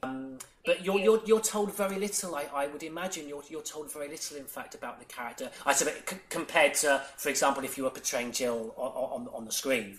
Yeah, no, I get the short biography, and then I'm given the scene, and I'm told what's happening in the scene. So then, as that character, as Jill Valentine or whatever character I'm playing, or whatever actor is playing, you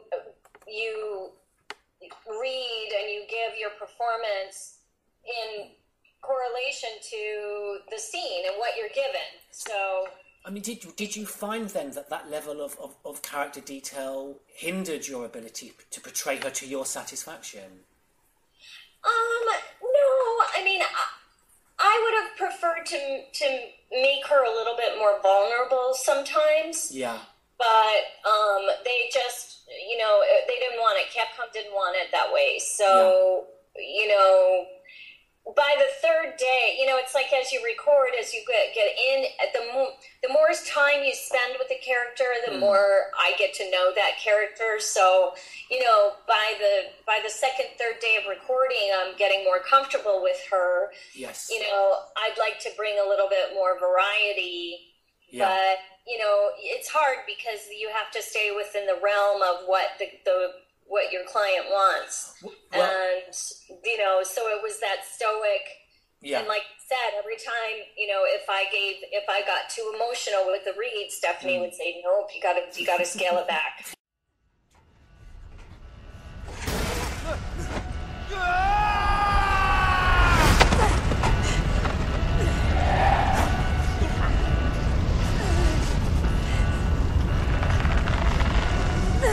Parker!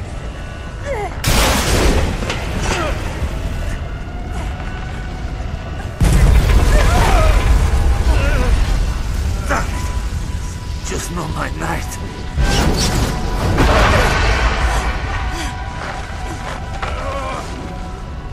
Damn it! Good times, Jill. It was a nice ride. What? See you guys.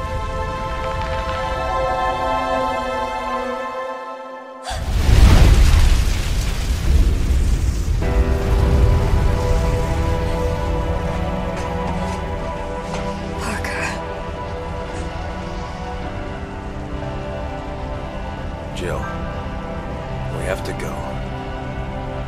Yeah, Chris. I know.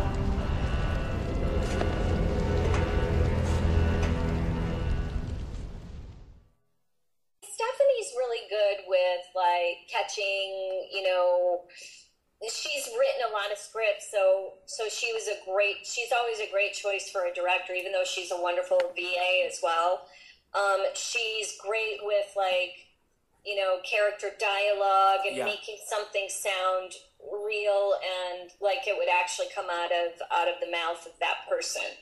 So, and we work together. Yes. I always work together with the directors and the producers and give suggestions if something doesn't quite sound right, or, I'll change a word, or, and also breaths and efforts into a sentence or out of a sentence or in the middle of a sentence can kind of breathe a little bit of life into it. Don't worry, I've done this before. I've got something. What is this?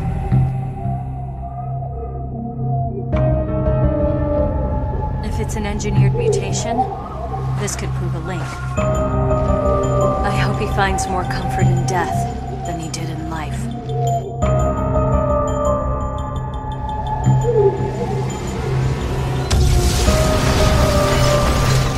Don't tell me that was the tugboat. Shit, we'll be stuck here. Damn it! We are Veltro, vengeful messengers from the depths of the Inferno. Terrorists. We killed these bastards already. It looks like you missed a few. And they're on this ship. Now they want to use the virus to stage another attack.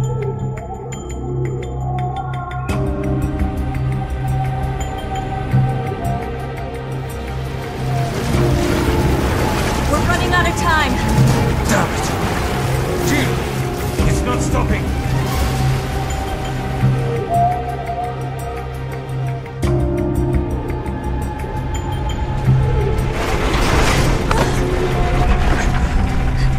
The ship doesn't have much longer. We can't let this virus contaminate the sea.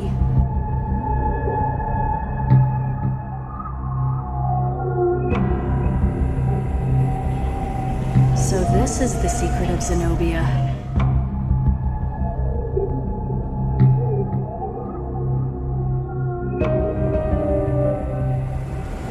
And that's all she wrote for the Zenobia.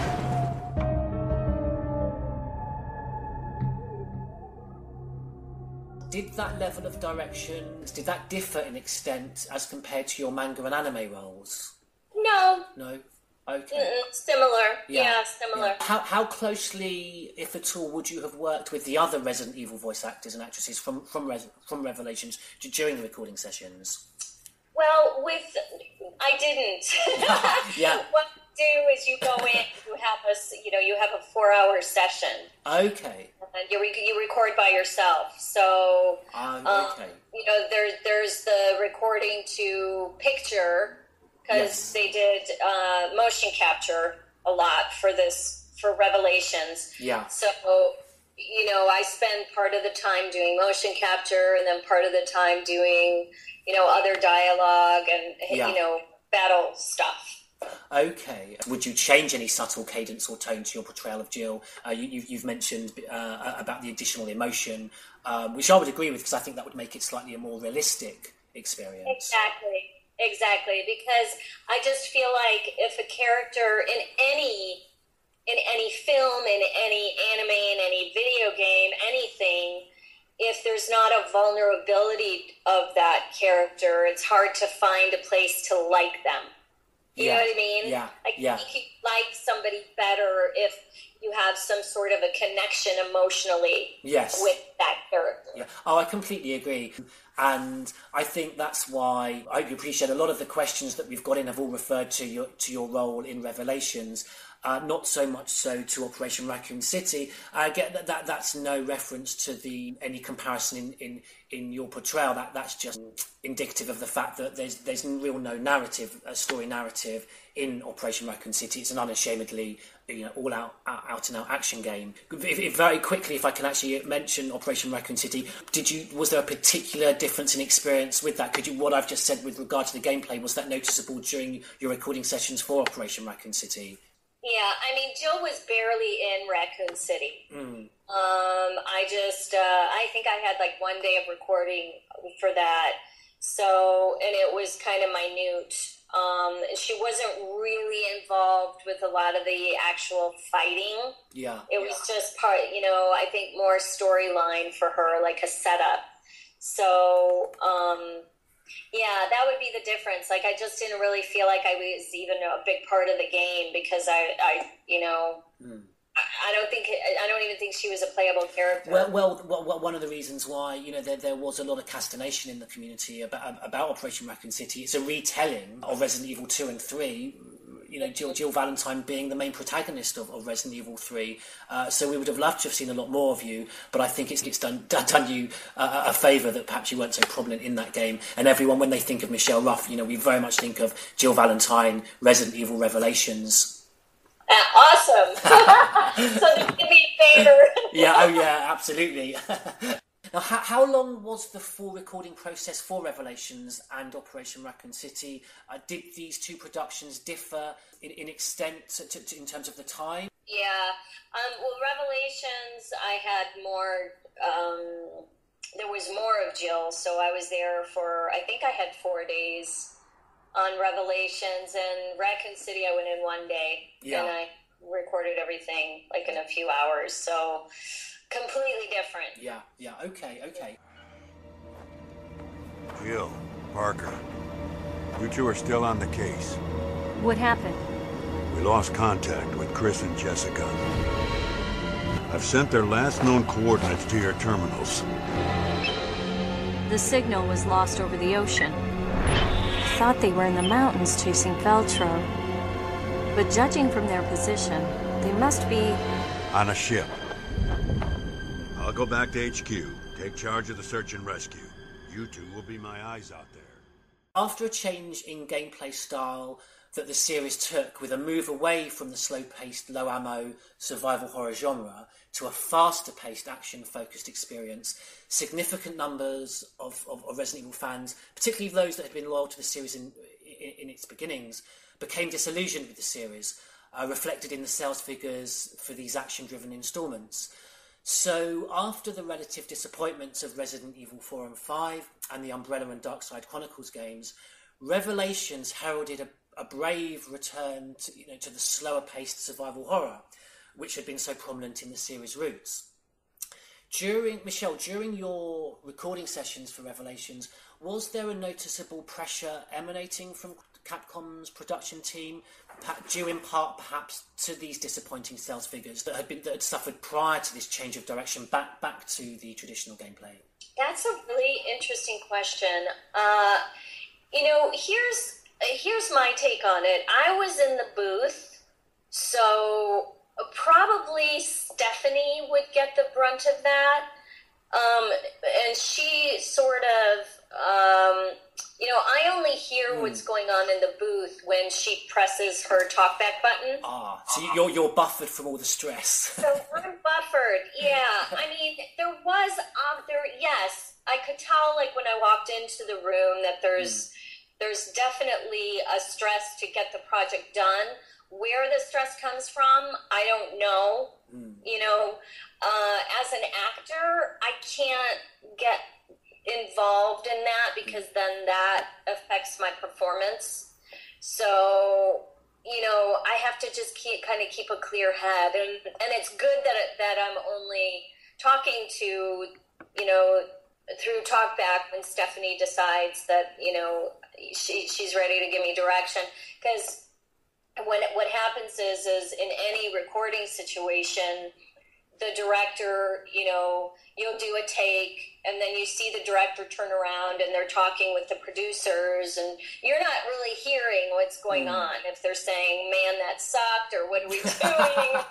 I agree, you know, but I can see absolutely it's going to affect your performance. Yeah. Getting any of that. All he's getting is when Stephanie or the director turns around and pushes the button and says, okay, we want to try it again and do it this way, or that was great, we're moving on. You know what I mean? Yeah. So if Stephanie doesn't look stressed, then everything's okay.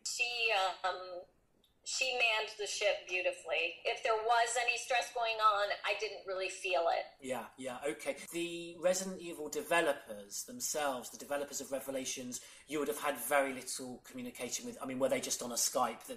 Right, exactly. Okay. Exactly. There was a client from Japan. Yeah. Here, one or two clients, I think, and then, you know, Just Cause was there, which is the American-based side. Of the Resident Evil Revelations. They produced it on the American side. So no, I don't have. I just said hello. You know, nice to meet you. Thank you. Yeah. You know, see you tomorrow. You know what I mean? Yeah. Actually, one of the most common questions fans ask is the level of interaction that you would have had, not necessarily with the production team, but actually the Japanese developers themselves. None. Yeah, None. Okay. Other Resident Evil voice actors and actresses have stated in an interview with Crimson Head Elder that the literal translating of these original Japanese scripts can result in quite peculiar sounding English sentences that can sometimes make little or no sense at all in the actual context of the game. Did you experience any of these at all? I'm trying to remember. I think there might have been a couple. But, you know, even before we record, Stephanie's like, oh, I have to change the sentence. Yeah. So the sentence will get changed, you know, in the same context, meaning the same thing, but just making more sense within the language. Okay. During long recording sessions, would the portrayal of Jill's considerably realised character affect you personally in any way? Yeah, my voice is fried.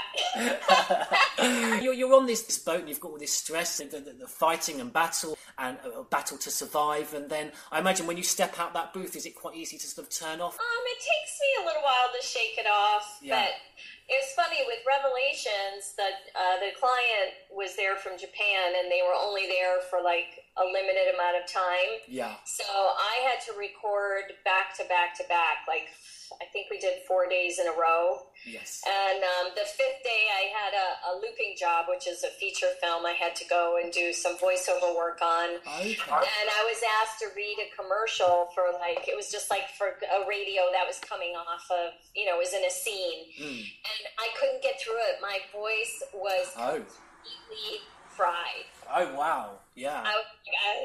Yeah, well, I think fighting BOWs on a cruise ship's going to do that to you.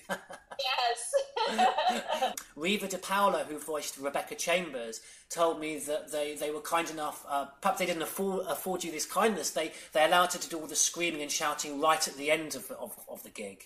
Yeah, I mean, I had a lot of screaming and shouting, and it was just, you know, there was a lot of the high intensity kind of action stuff. Yes. You know, it just, one day and then maybe another day, a few days later, it's one thing, but doing it, you know, 4 days in a row at that intensity and that level, it fried my voice. Ray Redfield, one of our members, has asked whether you feel you share any character traits with Jill at all. Be careful how you answer. I guess I could be kind of a bitch sometimes. Oh, I wouldn't. Listen, I'm a huge fan of Jill Valentine. I think she's been more than reasonable, bearing in mind what's been thrown at her. I mean, she has to put up with Chris's clunky dialogue most of the time. Yeah. Okay. Well, you answered that very candidly. Thank you. Looking at the varied and extensive number of roles that you've undertaken during such an established career, many of which enjoy more episodic appearances than Jill. Does that instill you with a stronger desire to voice Jill on future occasions? Yeah, it does, because once you get to know a character, it would be sad for it to be taken away and give it to someone else. I would prefer to continue to bring her to life. Yes. Not choice, so who knows, Now, I mentioned to you before, I take Resident Evil far too seriously, and it is one of my passions, but I am very mindful that when we have an actress of your calibre that has such the extent and the broad range of work that you've done, there must be as many non-Resident Evil fans listening to this podcast as Resident Evil fans, just because of who I'm interviewing. So, looking at your manga and anime roles, do you have a personal special favourite from those? Yes. It would have to be Rukia Kuchiki from Bleach. Just because she was such a long-standing character for me. I think like 7 or 8 years we recorded her. That we recorded Bleach over it's the life of this show. Yeah. We're done now. I'm done. I put her to rest like a month ago. Oh, wow. Which was really sad. But yeah, she would have to be my favorite, only because I love her character. But she, talk about a character or becoming a part of your character. That really, like when you're that long standing with something like that, it really becomes a part of who you are. Oh, well, thank you. I feel more appreciative of the fact that we've got you today, because this is obviously quite a particularly sort of poignant, emotional sort of moment in your voice acting career. Then. Yeah. Rukia's gone. The fans are all saying they're going to come back. Bleach is going to come back, but who knows? This is my question. I'm not going to hide behind the members. If you were stranded I had to ask something like this. If you were stranded on the Queen Zenobia and could, well, let's just say gently force one of those other wonderful anime and manga characters to suffer this nautical nightmare with you, who would it be and why? Oh, it would have to be Rukia. She's badass. And she can fly. Ah. There we go. So there you go. Yeah, the BOWs would stand no chance. Brilliant. Oh, fantastic.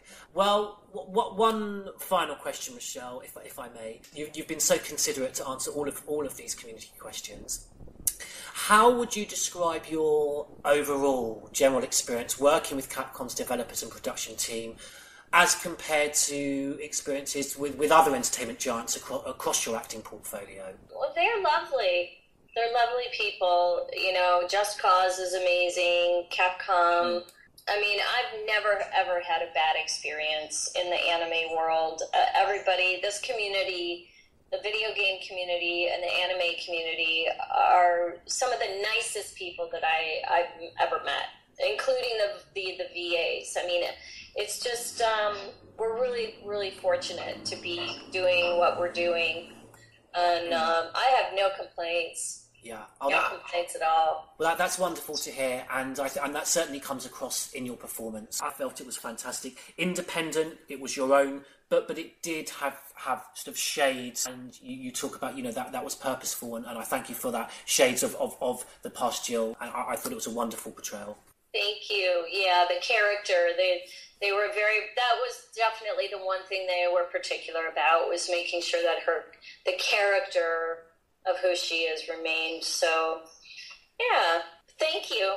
Like I said before, that means a lot coming from you and coming from the community. Yeah, well, it was an absolute pleasure, Michelle. A pleasure for myself as a Resident Evil fan, and a pleasure for Crimson Head Elder as a Resident Evil community website and all of our members to have this wonderful opportunity of articulating on this personal level those chosen questions. And I really have enjoyed this privilege of experiencing such an intimate window into your professional life.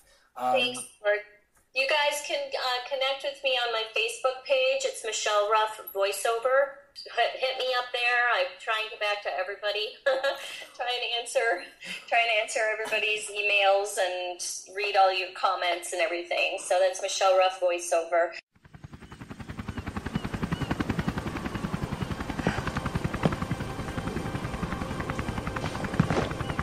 We can finally reveal what happened at Terra Grigia. Yeah, but the cost was high. The BSAA will have to be overhauled. The storm is gone now. But how long will it last?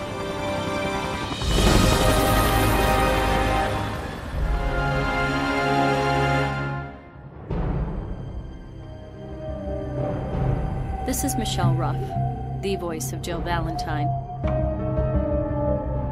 And when I'm not stranded on the Queen Zenobia, I listen to the Crimson Head Elder podcast. And now for a Revelations plot analysis with the Batman.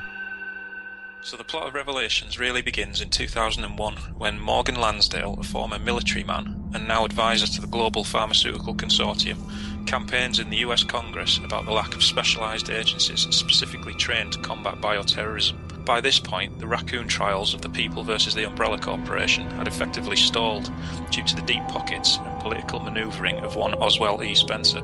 Whilst a viral outbreak had been confirmed, a majority of what really happened in Raccoon City in 1998 was still shrouded in mystery and rumour. The existence of BOWs was still a secret to the public eye, and the world at large were very mistrustful of both Umbrella and the US government. Lansdale was a charismatic and intelligent man. He knew that should Umbrella one day eventually collapse, it was inevitable that their bioweapons would one day make it onto the black market and end up in the hands of terrorists and rogue organisations. Thanks to his campaigning and his warnings, Congress pushed through the 2001 National Biological Defence Act, which in turn led to the formation of the Federal Bioterrorism Commission, or FBC for short. This was a specialised military agency with exclusive jurisdiction in biological defence in nations or areas related to US interests, and coordinated with the public health and biological defence agencies of other countries. Lansdale himself was elected commissioner for the group. Meanwhile, over the next few years, Montpellier Marine University conducted research via an unmanned submersible during an expedition to the Kermadec Trench. At 9,000 metres, a new type of super deep-sea predatory fish was discovered. This creature displayed an unbelievable degree of mobility and a ferocity not usually found at such depths. Upon further examination, it was discovered these traits were down to viral infection. This new virus was extracted from the fish samples recovered and named the Abyss virus. Its infection rate was over 99% if passed on via blood transmission. By 2003, Umbrella was dead in the water after Albert Wesker anonymously testified against the company and provided hard proof, thanks to their own stolen archives, that they were responsible for the biological disaster that destroyed Raccoon City. And Lansdale's projections were proved to be correct when ex-researchers and Umbrella employees began peddling virus samples and BOWs on the black market. Umbrella Corporation stock plummeted here in Europe. This dealt a serious blow to the business giant, resulting in its complete dissolution. The estimated number of bioterror victims has skyrocketed from hundreds of thousands to over 1 million. What Lansdale didn't expect was that the Global Pharmaceutical Consortium planned to form their own global anti-bioterrorism unit, known as the Bioterrorism Security Assessment Alliance, or BSAA. 3 of its 11 founding members were named as Chris Redfield, Jill Valentine and Clive O'Brien, with a 4th person known only as someone with a close link to Sheva Alomar. I should have seen it coming. It didn't take long after the fall of the Umbrella Corporation for their bioweapons to end up in the hands of terrorists. A new era of bioterrorism descended upon vulnerable countries, shifting the balance of power throughout the region. People in the destabilized areas soon feared another incident like Raccoon City was inevitable. As panic spread, governments of the world turned to the Global Pharmaceutical Consortium, which formed the Anti-Terrorism Unit, BSAA. Operatives of the BSAA were sent to infiltrate and neutralize bioterrorist hotspots, restoring safety and stability to various regions around the globe.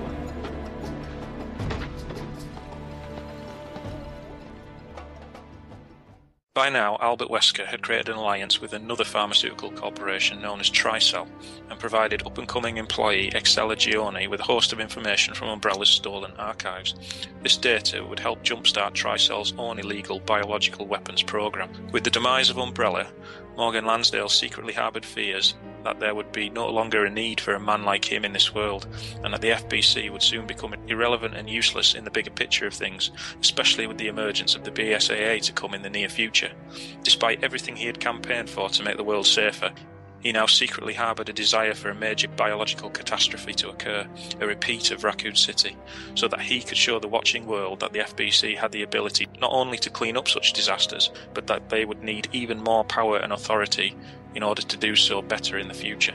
After studying Umbrella's data through Excella, Tricell now wished to monopolise the marine biological weapons market and approached Lansdale as a global pharmaceutical consortium officer to get them access to the Abyss virus. They wished to splice it with the T-virus in order to create a devastating new weapon. Lansdale saw the potential in this idea to be the key to showing the world that bioterrorism is still a very real threat, despite the demise of Umbrella. Tricell provided support of their research branch, and Lansdale supplied his own research team, with them being under the guise of working experimentally to create countermeasures to possible future bioweapon attacks. Because of his public position of authority, the alliance between Lansdale and Tricell is kept secret. Clinical trials begin, and humans are infected and become ooze. Antibodies will be extracted from the subjects in a bid to work on a vaccine, and by 2004 the T-Abyss virus is perfected. The researchers working for Lansdale begin to doubt that they're actually working for the prevention of biohazard outbreaks, and that they may have inadvertently just created a new doomsday weapon.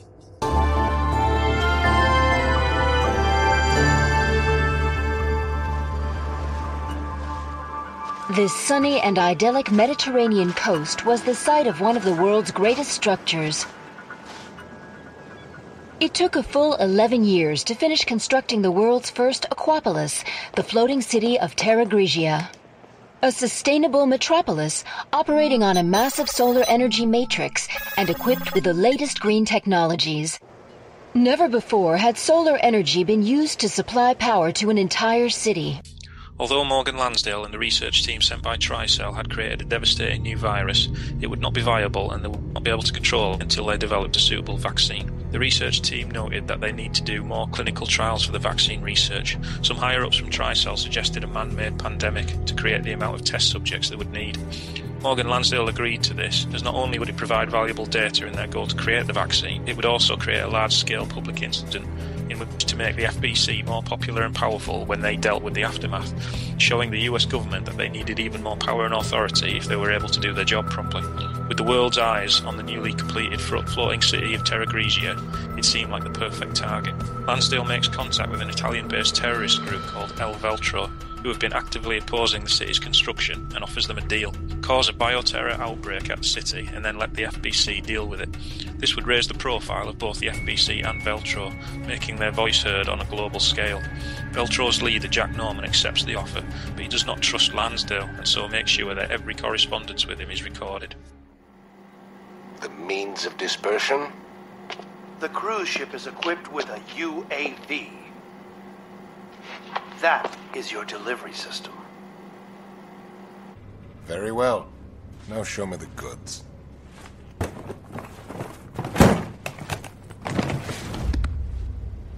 Bonafide T-Abyss. No vaccine. Not yet. Yes, of course. A little bit of this could turn a city inside out. I think we're done. I'll be on my way. Who would have thought, yes? That the lowly terrorists would receive a helping hand from the venerable commissioner of the FBC. As well as the virus, Lansdale provides Veltro with 3 mobile cruise ships, the Queen Zenobia, the Queen Dido and the Queen Semiramis, all of which were acquisitions purchased from Umbrella following their bankruptcy. These can be used by the terrorists as mobile command centres, and Lansdale also provides unmanned aerial vehicle for the group to disperse the virus, and significant funding for them to purchase BWs on the black market. In 2004, Veltro, a terrorist group opposing the city's development, launched a bioterrorist attack. They not only released a virus, but also several creatures, known as bioorganic weapons, further complicating the situation. This launched one of the worst tragedies the world has ever seen. The FBC, the world's leading counter-bioterror organization operating under the auspices of the U.S., was called in to direct efforts to contain the attack. The BSAA, a counter-bioterror NGO, which operates independently of the interests of any one country, went in as observers to assist the FBC. For 3 weeks, the FBC battle in vain against the monstrosities created by the biohazard in Terra Grigia, and are pegged back to the point where they can no longer contain the incident. An FBC rookie known as Raymond Vester, a young man with a strong sense of justice, is appalled at what has happened to the city. He also believes Lansdale's behaviour is becoming more erratic and suspicious as time goes on, as if he has something to hide. And at this moment, Vester may be a sleeper cell infiltrating the FBC on behalf of Tricell. Lansdale appeals to the European Security Council for use of the city's Regaia Solis satellite, destroying Terra Grigia and all traces of the virus with it. Clive O'Brien and the BSAA are fiercely opposed to this idea, as they could lose crucial evidence on how and why the incident occurred in the first place. But Lansdale is banking on this to wipe out evidence of his own involvement. He also knows the satellite will destroy the Queen Dido, one of the ships floating in the bay that has Veltro's leader Jack Norman on board. With Norman dead, no one will know of Lansdale's involvement in the Grigia panic. He also arranges for the virus to break out on the other 2 Queen ships, killing everyone on board and turning them into controlled infection zones. Yes, I understand, and I can hear you just fine. That is simply splendid news. Everything is in perfect order. Enjoy the rest of the celebration on the Queen Dido, Norman. Morgan, you intended for the virus to break out on our ship? Well, we've certainly been had. I'm not done yet. You still have an important purpose. The ship serves as a controlled environment, and the data on your mutation will serve a venerable purpose.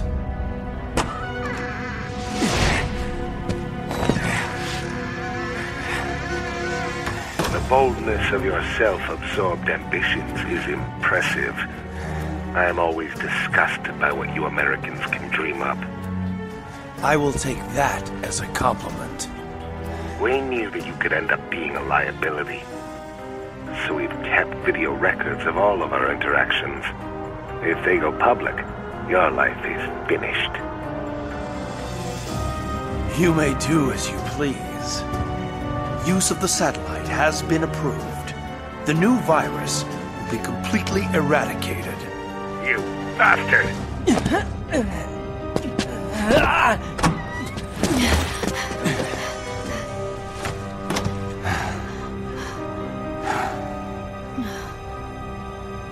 Full soon shalt thou be where thine eye shall answer make to thee of this, seeing the cause which reigneth down the blast. The surviving FBC agents evacuate the city, including Parker Luciani, Jessica Sherowat, another possible Tricell sleeper agent, and Raymond Vester. Parker and Jessica are so disgusted by Lansdale's actions and handling of the Terra Grigia incident that they will later transfer to the BSAA. Meanwhile, Jack Norman and his Veltro team sink in the Queen Dido to the bottom of the ocean. They are trapped, but yet still alive. Norman swears revenge, and they are forced to inject the T-Abyss virus over the course of the next year in order to try and survive. One by one, the Veltro members will all fall to mutation and death, but Norman's sheer will to gain revenge over Lansdale keeps him alive somehow.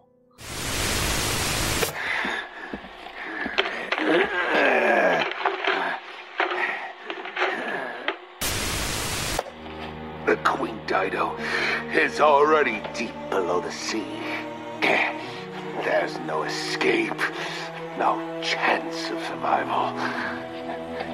Unless...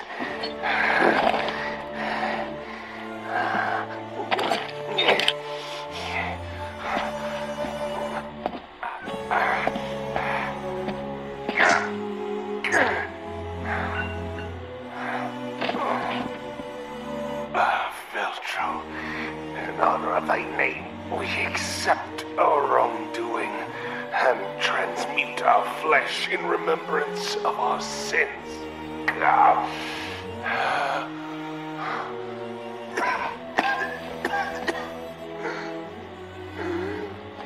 But for you, Morgan, never shall there be rest. We rise from the dead, our spirit a callous and immutable force.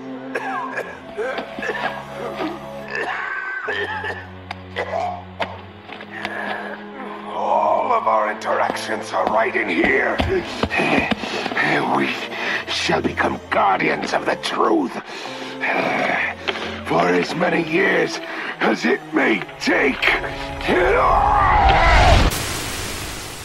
Tricell's research team secure the infected Queen Zenobia and Semiramis and set up base there, using the infected crew for research purposes in their ever-going quest to create a vaccine.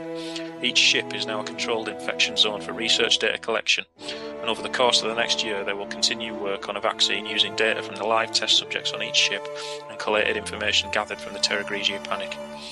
Morgan takes steps to ensure that the Zenobia and the Semiramis remain undetected in the Mediterranean, as it is the only source of the T. Abyss virus, and the researchers stationed there are still working to create a vaccine based on data from the Terra Grigia panic. Media outlets around the world began to refer to the incident as the Terra Grigia panic. Following the incident, the FBC announced it has successfully disbanded the terrorist group called Veltro. It is now 2005, and a sense of calm and security is finally returning to the people.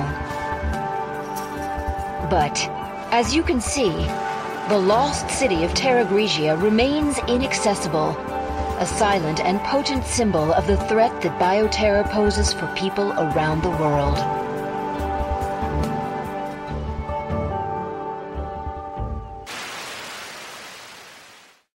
In the time that's passed since the Terra Grigia panic, Jessica has become a triple agent and now works as a spy in the BSAA, reporting back to Morgan, who is wary of O'Brien and his organisation. Raymond Vester approaches O'Brien with his reservations about Morgan. The two begin to come up with a plan to expose him, as they secretly believe he had a much larger role in the genesis of the Terra Grigia panic than first thought. At this moment in time, they have no proof, but both seem convinced that the FBC leader has things to hide. The researchers on board the ships finally complete the vaccine and decide to abandon the Queen Zenobia and the Queen Semiramis. However, when the vaccine data is sent to Morgan, he double-crosses them by locking them inside the lab and releasing the BOW stored in stasis to kill them all. This will ensure that only Lansdale exclusively has access to the source of the T. Abyss virus and its vaccine. By murdering the research team, there is no one left to expose him, and he has essentially betrayed Tricell by denying them access to the very virus they helped to create. In the weeks that follow, strange carcasses begin washing up on the shores of a beach of a small coastal town in the Mediterranean, near where Terra Grigia was located. These carcasses are globster monsters created from the infected Veltro members in the Sunken Queen Dido, who have been ingesting the virus for almost a year now in a desperate bid to survive. Most of them are dead, and only Norman remains alive. Raymond and O'Brien begin their Veltro revival act by setting up a fake base of operations at Valcoin and Mocky Airport. Word spreads that actual copycat members and loyalists to the Veltro cause turn up to join the cause, believing the revival is real. One of these members is a man called Earl Bren Vinco, who writes up a new Veltro manifesto. O'Brien and Vester use various sources to spread rumours that Veltro is planning an attack against the BSAA. Jessica, a spy acting on behalf of Lansdale, warns him about the BSAA's upcoming investigation. This causes Morgan to panic, as if Veltro is back from the dead and Jack Norman is somehow still alive, he could expose Morgan's role in the Terra Grigia panic. The FBC launch an investigation and seal off the beach area. They discover the corpses are infected with T. Abyss and that the source may be the Sunken Queen Dido. Worried that this means there may be survivors on board the wreck that could expose him, Lansdale abandons the scene and quickly mobilises a search team to look for the missing Dido.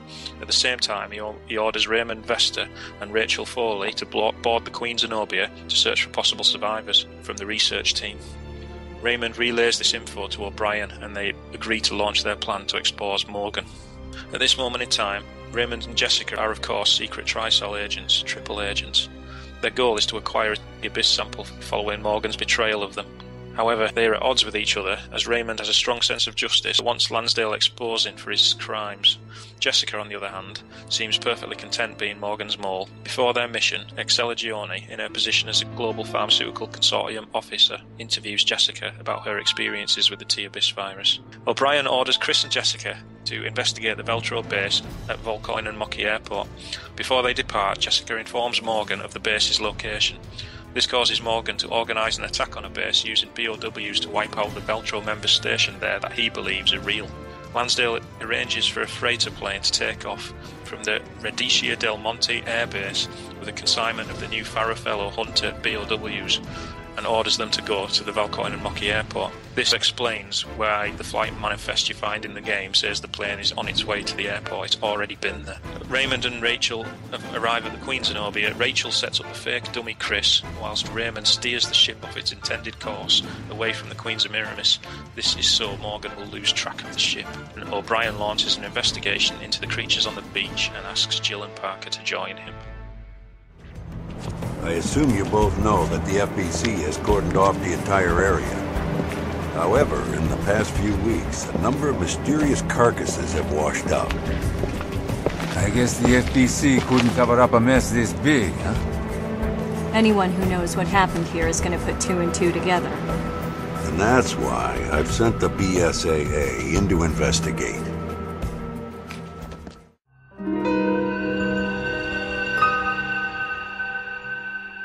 We've had a few questions in from some of our Crimson Head Elder members in the forum, and the first one's come in from member Zals. Who was at the El Veltro base? Well, the whole point of O'Brien's plan to bring down Lansdale and the whole fake Veltro thing was he knew he had a spy in the BSAA, so he couldn't trust anyone with his plan, which is why he never told Chris or Jill about it. So none of those people at the airport would be BSAA personnel because O'Brien didn't know who he could trust with this plan. It's never been confirmed who they are, but I think that they're actual copycat members of Veltro. When they've started spreading rumours around of this fake revival, loyalists to the cause have just come forward and sort of played the role.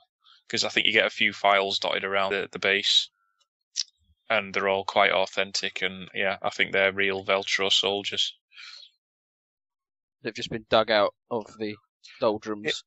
Yeah, they've said, "Oh yeah, we're planning a revival. We're going to meet up at this airport or whatever," and people have just flocked to the cause, thinking the revival is genuine. Because it does seem it is a very far-fetched plot, with the revelation after revelation after revelation. But there we go. The other question that Zals has asked is about the airport, Vulcan and Mocky Airport. Why did the route sheet state it was going to the airport, while in the CCTV footage you clearly see them leaving the airport? Because it's already gone to the airport. It originally went to the airport with the hunters and the wolves in it. And the hunters, when the planes landed at the airport, the hunters have got out and run amok and killed everyone, which is what you see on the CCTV. Yeah. And then the survivors from the base take off in that same plane, and obviously the hunters still on board cause it to crash. Oh. So it's already been to Valcoin and Mocky Airport. Good pronunciation as well, thank you there. Yeah, much better than yours. You know I'm rubbish at pronunciation. Anyway, so the other thing, the whole BSAA status, according to the file in Resident Evil 5, until the UN states the BSAA was just a civilian organisation that acted as observers, could not use force or carry out investigations. However, we clearly see them carry out investigations both in the airport, heavily armed, and on the Queen ships as well. Was this an illegal investigation? No, it was a gameplay device, so we'd have a game to play. He asked about Tricell as well. We know that Jessica is a member of Tricell. Not many people would necessarily know that because it only came out in background images, wasn't it, and the translation of her report. So, is there a link between the Plagas and the T-Abyss? No, not yet. There's no link at all because the T-Abyss virus was completed before the events of Resident Evil 4. And finally, why was there FBC data in the airport, and how could the FBC bomb the place so fast after Quint hacked the computer? God, you're throwing these at me. Just because he's panicking at that stage. He knows he's been cornered. He knows he's got BSAA people at the airport trying to hack the system, so he's right, I'm going to need to destroy all the evidence. What people can't see is that Batman's actually tied up in Neptune's basement, and unless he gets 4 out of 5 of these right, he's not allowed up for his dinner. Excellent. So thank you very much. So I hope that's answered your questions, Giles. So that's very useful to bring in. I have one question about Revelations that I've never heard anyone answer. In Rachel's trailer, we see Raymond dressed up as a Veltro agent injecting scientists with the T-Abyss. Is there any story about those scientists, or were they just there to make the trailer look good? Originally, I thought it was sort of misdirection from the promotion of the game to make you, the player, think that Veltro was real. But it could also possibly be a bit of a story prelude, and it could simply be Raymond killing off the remnants of the research team who were on the ship before Jill and Parker arrived. Alright. Because there was a research team on that ship who created the vaccine for the virus, and those researchers belonged to Tricell. And obviously, when they perfected the vaccine and sent the data to Lansdale double-crossed them by releasing all the bioweapons on the ship, and it killed them all.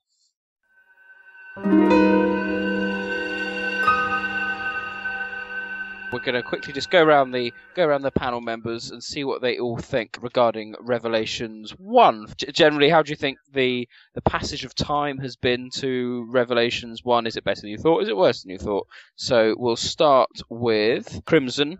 What are your general views, very briefly? Revelations 1, I enjoyed it. Some people don't think it's stood the test of time, but I have to disagree with that. I enjoyed it obviously more on 3DS than on the PS3, but I still think it's a great game. It's better than Resident Evil 6. It's not up there with Lost in Nightmares, but I think they were going in the right direction.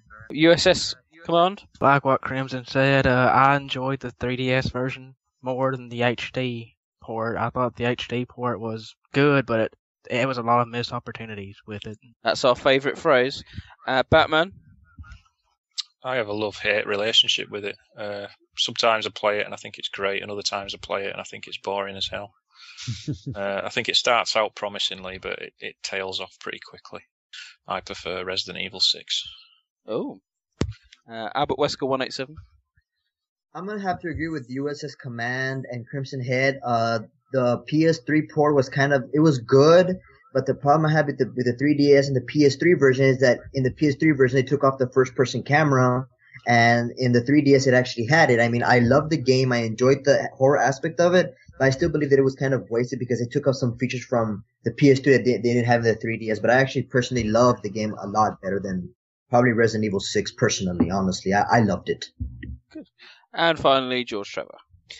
Well, I have to agree with everything that's been said. I agreed particularly with what Batman said until that last bit when he kind of pulled a curveball when he mentioned that game. But I think what the 360, what the HD port did, it actually accentuated some of the game's failings. So I particularly enjoyed the game as a 3DS game. I really did. But I think particularly when I played the 360 version, it really drove home actually that it's only survival horror for a short period, and then it kind of tails off as a game, really, doesn't it?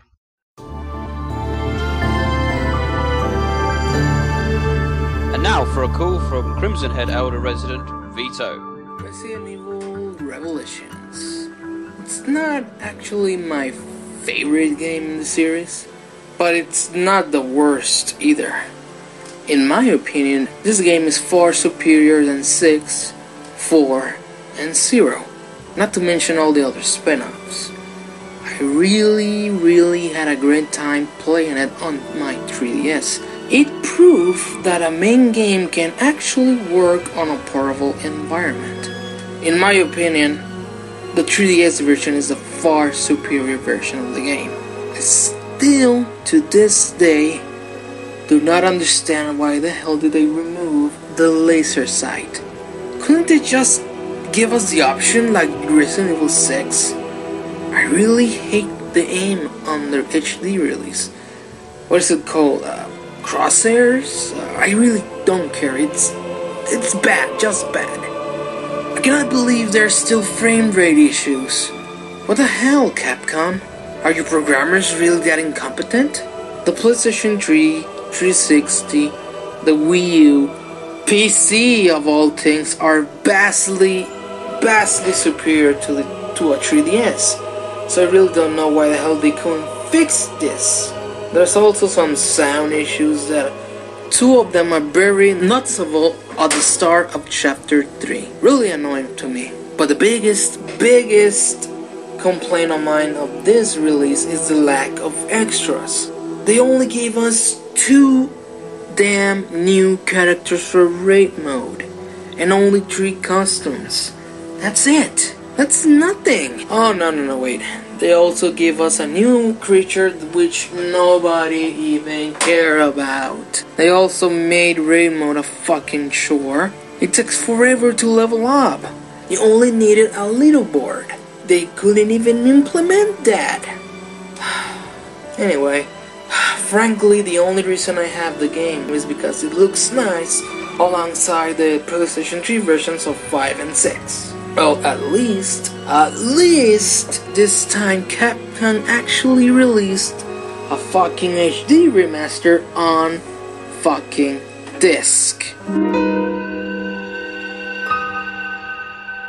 And now, for our resident listeners, we have a short excerpt from Crimson Head Elder's exclusive interview with the voice of Rebecca Chambers, Riva De Paula.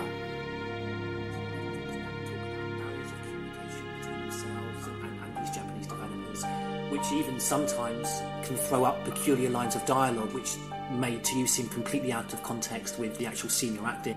You know what? I mostly worked with the voice director. I think she communicated with the interpreter and so then she communicated with me. And she was really fantastic. I had worked with her before. She gave me direction here and there, but she really just let me do my thing. It was liberating and kind of super fun to just act it all out. I remember her giving me tips on how to sound like I was choking. Oh, crikey. I hope not from her own personal experience. No, I remember her telling me, put hands around your neck and do this and do that, and really get that's really method. So actually grab your own neck. yeah. If you grab your neck at a certain point, it just constricts some of your sound, and she was really well versed in how to do the different screams because I had never done anything like that before, where I had to do I think we did just 1 or 1.5 days just of the choking and screaming and all of those sounds. Well, I hope with the condition of your throat, they were sympathetic and left that to the last day. Yes. Thank goodness they did it at the very end. But you just go in, you do a day of screams, and you're like, all right, that's just another day at the office. Yeah. It was so fun. But yeah, people in the next studio wonder what the hell's going on in there. yeah, and also you think about all these different screams and what does it sound? What's the different scream between having your arm cut off and having someone grab your throat? Like, how are these screams different? And really putting intentions behind all these screams, it's really fun. It was a really fun thing to do. So remembering some of the things that poor Rebecca had to put up with, I can ask you. So Riva, what's the scream for when a mutated monkey jumps onto your back and bites your neck? It's very specific. Yeah, I bet. Have you got the right to be a god? Let's find out with the Crimson Head Elder quiz.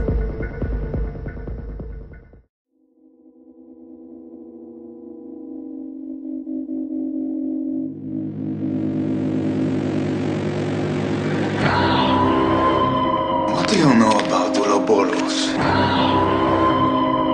How was the T-virus leaked? Why did it contaminate both the lab and the mansion? As well as a train almost 3 miles away. What can anyone do? What do you think you're talking about? You must know about the G-virus. I don't remember anything. Who did I kill? What's been going on? What are you talking about? I have only one question. I will reveal what I know.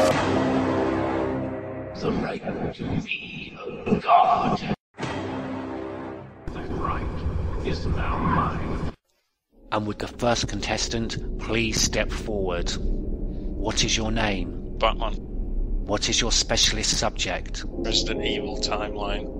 Batman, you have 5 minutes to answer 10 questions on your specialist subject, Resident Evil timeline. In what year was Enrico Marini born?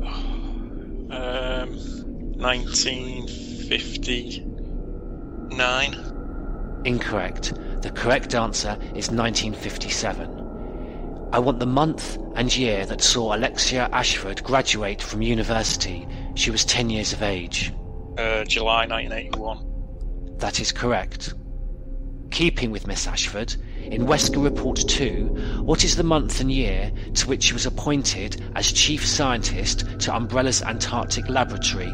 Wesker makes reference to the fact that at such time he was 21 and Birkin 19. It's July 31st, 1981. That is incorrect. The correct answer is Monday, July the 27th, 1981. And staying with Wesker's second report, give me the exact date given for his statement, "On the heliport I saw the figure of Birkin, who had arrived earlier. It was a long time since I had last seen him." July the 1st, 1995. Incorrect. The correct answer is Monday, the 31st of July, 1995. And you can't keep answering July for the month and expect to get it correct. What was the year and month that saw Chris Redfield and Jill Valentine infiltrate the personal estate of Umbrella founder Oswald E. Spencer, only to find that he had been killed by Albert Wesker? August 2006. Correct. In what year and month was Umbrella's Africa Research Centre completed with Brandon Bailey appointed to director? August 1969. Incorrect. The correct answer is June 1969. Remaining in Africa, give me now the month and year that saw Umbrella seize control of the ruins that surround the stairway to the Sunflower's habitat. August 1968. Correct. When was Rebecca Chambers born? 1980. Correct. A fire broke out during the test for loading Eurobur's fire onto the missiles. This required a temporary level 4 quarantine, of course, for the immediate area. But what was the year, month, and day to which this incident refers? Month and day? May 2008, I don't know the day. 6th of May 2008. That was suspiciously correct. And your final question, Batman. Listen carefully to the following file. I'll be asking you a question thereafter. 1 month has passed since I was dispatched here. I am astounded at the sloppy supervision of this Umbrella waste disposal facility. It's not surprising this accident happened. I know I must die. I want to die as a human. Found on the Spencer Rain, I want the full date, the day, the month, and the year again of this operator's notebook. I know it's June 1997, but I don't know what the day is. 16th June 1997. Another suspiciously correct answer. Batman, after your 10 questions, you got a total of 6 correct. That is a score that is just above average. And would the next contestant please step forward? What is your name? My name's Batman. I'm Crimson Elder. Crimson Elder, the fact that you've chosen your profile name as the same name as our site will not carry favour with me. If anything, it will work against you. What is your specialist subject? Resident Evil 5. Crimson Elder, you have 5 minutes to answer 10 questions on your specialist subject of Resident Evil 5. Name 2 of Resident Evil 5's 4 lead writers. Kobayashi. I don't know. The correct answer is Haru Murata, Yoshiaki Hirabayashi, Tosaka Takanaka, and Kenichi Ueda. When precisely did Capcom officially announce Resident Evil 5? 2007. No, you're 2 years out. The correct answer is July the 20th, 2005. How many Majini types are there? And you must also identify them all. Oh, Jesus, I know 5. I can't identify them. The one with the exploding head. I don't know the names. It's 5. Let me just check here in Resident Evil archives. No, the one with the exploding head doesn't appear to be here. The correct answer is the base or normal Majini, Gatling gun, motorcycle, chainsaw, big man, wetlands, and giant. Can you provide the years covered by Chief Researcher Brandon Bailey's journals? The first one and the second one. I want the years that both these journals covered. 1980 to 1990. No, you're decades out. The first journal covered the years of 1966 to 1967, and Brandon Bailey's second journal covered the years of 1968 to 1969. Quite straightforward. Identify to me now the only Umbrella personnel named in Spencer's notebook whose status is neither deceased nor imprisoned. I don't remember anything. I haven't got a clue, sorry. Yes, you and Ark Thompson both. The correct answer is Jenny Kay, whose whereabouts are unknown. Regarding the directions for use of Ouroboros virus, I now have in front of me that rather overweight amateur photography enthusiast, freshly shipped from Sheena Island. My God, he must weigh in excess of 60 kilograms. What virus dosage does he require? Oh. Why do you hate me? I don't know. These are hard questions, these. Bloody hell. No idea. I don't even know if it's a number or a letter. 10. No, the correct answer is 1 bottle. Name 5 BSAA West African branch agents. Josh Stone, Dave and Fred. Well, Josh Stone is correct. Just let me look up those other 2. No, again, Biohazard Archives doesn't show up a Dave or a Fred. Perhaps they're with the one with the exploding head. When and where did Capcom first reveal a short debut trailer for Resident Evil 5 featuring a model for Chris Redfield yet to be besmirched by steroid abuse? E3 2007? Oh, wow, yes, that is the correct answer. E3 2007. Identify for me now who authored Resident Evil 5's in-game files. I can't remember his name. No, the correct answer is Tsukasa Takanaka. And for your final question, I want you to give me the name of Resident Evil 5's head producer. I know one Japanese name, Kobayashi. I'm saying him again. He is associated with being the programmer and or the producer of Resident Evil, Resident Evil 2, Resident Evil Code Veronica X, Resident Evil Remake, Resident Evil 0, Resident Evil 4, Resident Evil 6, Resident Evil Damnation, and Resident Evil Degeneration. Now, I don't see Resident Evil 5 on that list. You managed to pick the only one that he wasn't associated with. Crimson Elder, that is the end of your quiz, and not a moment too soon, and you got a paltry score of 1. Would the next contestant please step forward? Here I am. What is your name? Albert Wesker, 187. And what is your specialist subject? Weapons. Albert Wesker, 187, you have a maximum of 2 minutes to answer 10 questions on your specialist subject, the weapons of Resident Evil. Alright. As proof of ownership, what is inserted into the centre of the Samurai Edge's grip? Medallion. Correct. Which weapon available to US Stratcom agent Bruce McGivern during his Spencer Rain operation offers the highest destructive power? Colt 1911. Incorrect. The correct answer is the charged particle rifle. Alright. Identify the name of the main shotgun in Resident Evil Revelations. I think it was the Remington M3. Incorrect. The correct answer is Wyndham. Wyndham. And remaining with the shotguns of Revelations, appearing in Jill's chest on the second playthrough after completing her campaign in normal difficulty, what is the name of this bonus shotgun? What is it called? M3. Incorrect. The correct answer is Hydra. Hydra.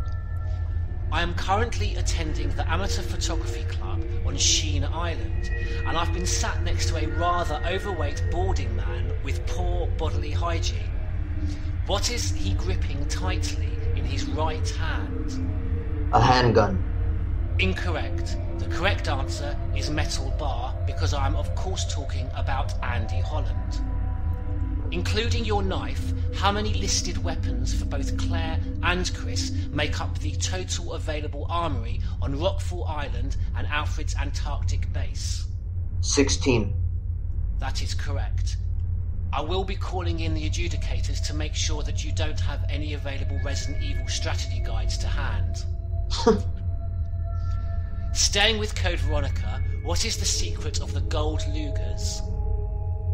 They're made with real gold, and it's a 22 Magnum weapon. That is incorrect, although factually correct. That is not the answer I was looking for. The answer I was looking for is that whilst playing as Steve Burnside in the battle game, by playing in the first person and by aiming at head level, the weapon will fire a single shot head kill. Oh, okay.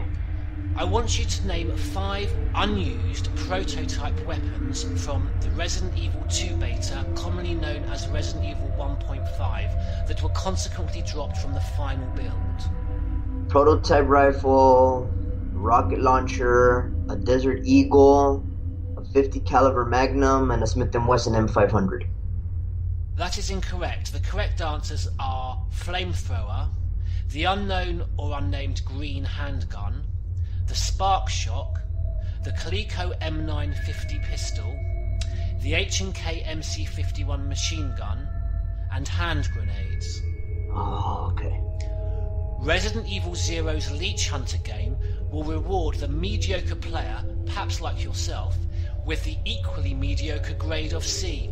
But which below-average weapon, to match your equally below-average gameplay skills, are you rewarded with? Submachine gun. That is incorrect. The correct answer is hunting gun.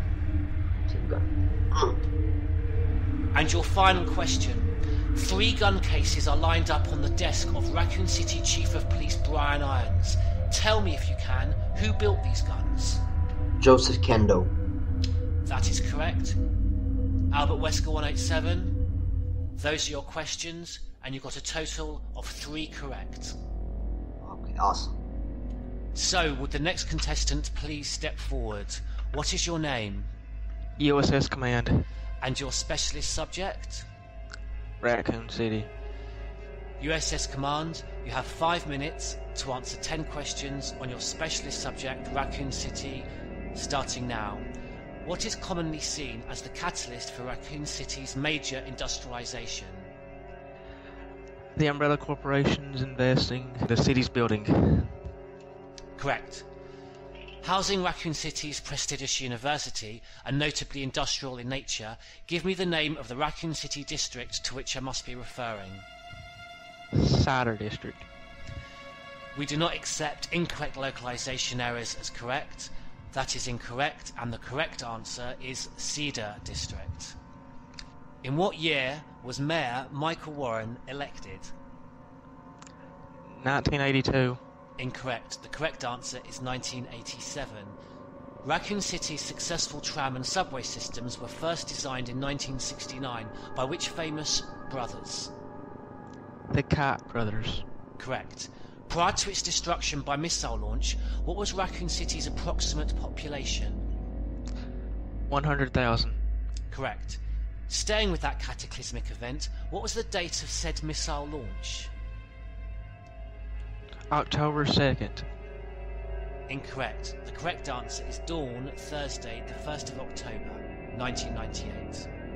Uptown, one of Raccoon City's several districts, is generally defined as south of which street?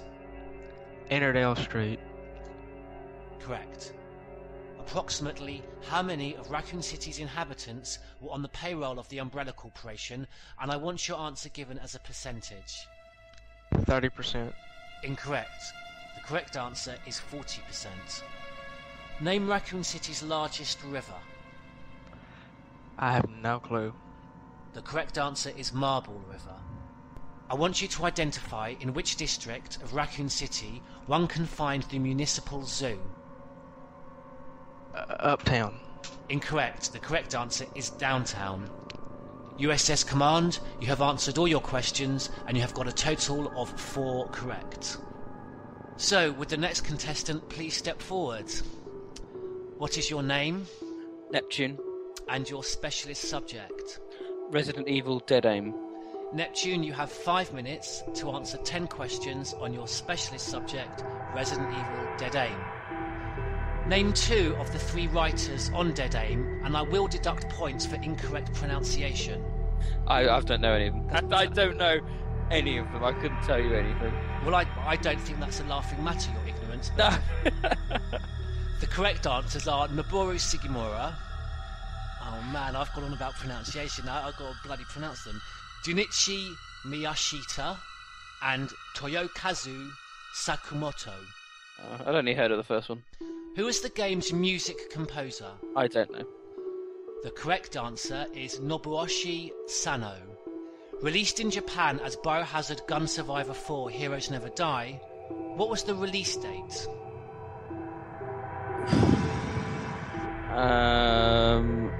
Hold on. I don't know.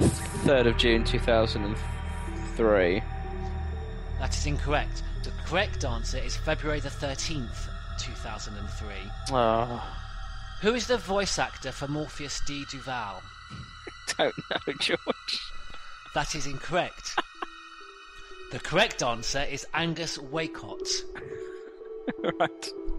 When was the debut announcement for Gun Survivor 4 Biohazard Heroes Never Die? E3 2002. That is incorrect. The correct answer is TGS Autumn 2002, although I would have accepted TGS Fall 2002. Dead Aim was showcased at E3 the following year, alongside which 2 other RE titles? Resident Evil 4 and Resident Evil, I'm going to say Online, but I think it meant Outbreak. Well, I would have offered you half a point for 1 correct answer, and I will be offering you 0 points for 2 incorrect answers on this occasion. The correct answer is Resident Evil Code Veronica X and Resident Evil Outbreak. That can't be right. Resident Evil Code Veronica X was already... It was already out? Yes, but this was the GameCube port of the game. Well, I get half then for Outbreak. I said Online or Outbreak. It might have been called Online at that point in time. How many gun-type weapons are there in Dead Aim? I'm sorry.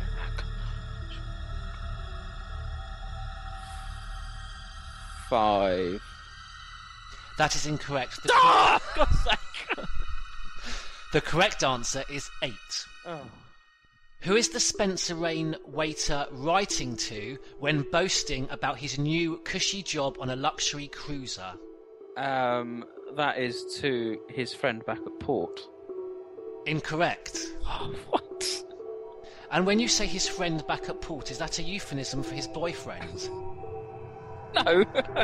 The correct answer is his brother. Remaining with that waiter. Right, yeah. What is his name? I can't. I really couldn't remember. As you have been doing so appallingly on this, I am more than happy to give you a clue. His surname is a clue to his profession.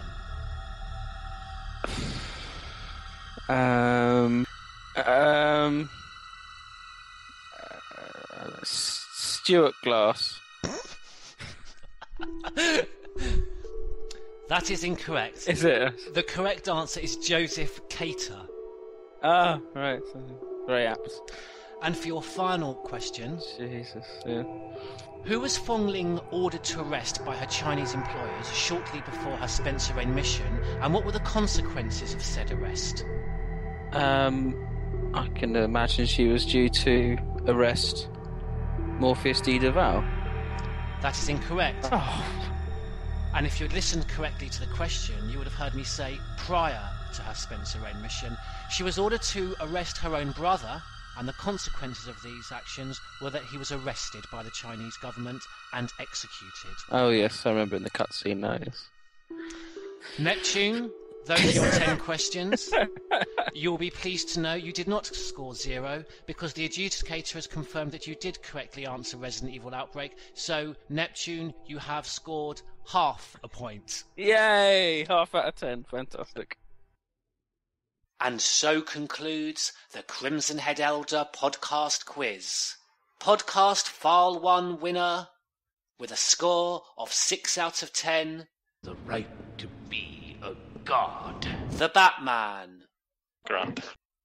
And for those of you not from the north of England, that translates as the Batman is ecstatic right now. That concludes File 1 of the Crimson Head Elder podcast, featuring residents from Crimson Head Elder, the Resident Evil site for survival horror devotees. Tonight's podcast residents were, from America, myself, the Oracle Dragon, USS Command, and Albert Wesker 187. From England, George Trevor, the Batman, and Neptune. And from Wales, Crimson Elder. Good night, everyone. We hope to see you in residence at the site where you can post your podcast reviews and requests and submit your call-ins for File 2 of the Crimson Head Elder podcast. Our Halloween special featuring the world-exclusive premiere of a never-before-released or publicly heard Resident Evil theme song. Stay away! Forest outside the mansion! Stay! The BSAA received intel as to the whereabouts of Umbrella's founder. I'd rather starve to death in here than be eaten by one of those undead monsters! They're gonna launch missiles carrying the T-virus at major cities across the United States. Come on, everyone! Our platoon is cut off! No survivors found! This is Carlos! If you succeeded in developing the world's most powerful biological weapon, what would you do? Discipline breeds unity, unity breeds power. Here will become the place of Umbrella's demise.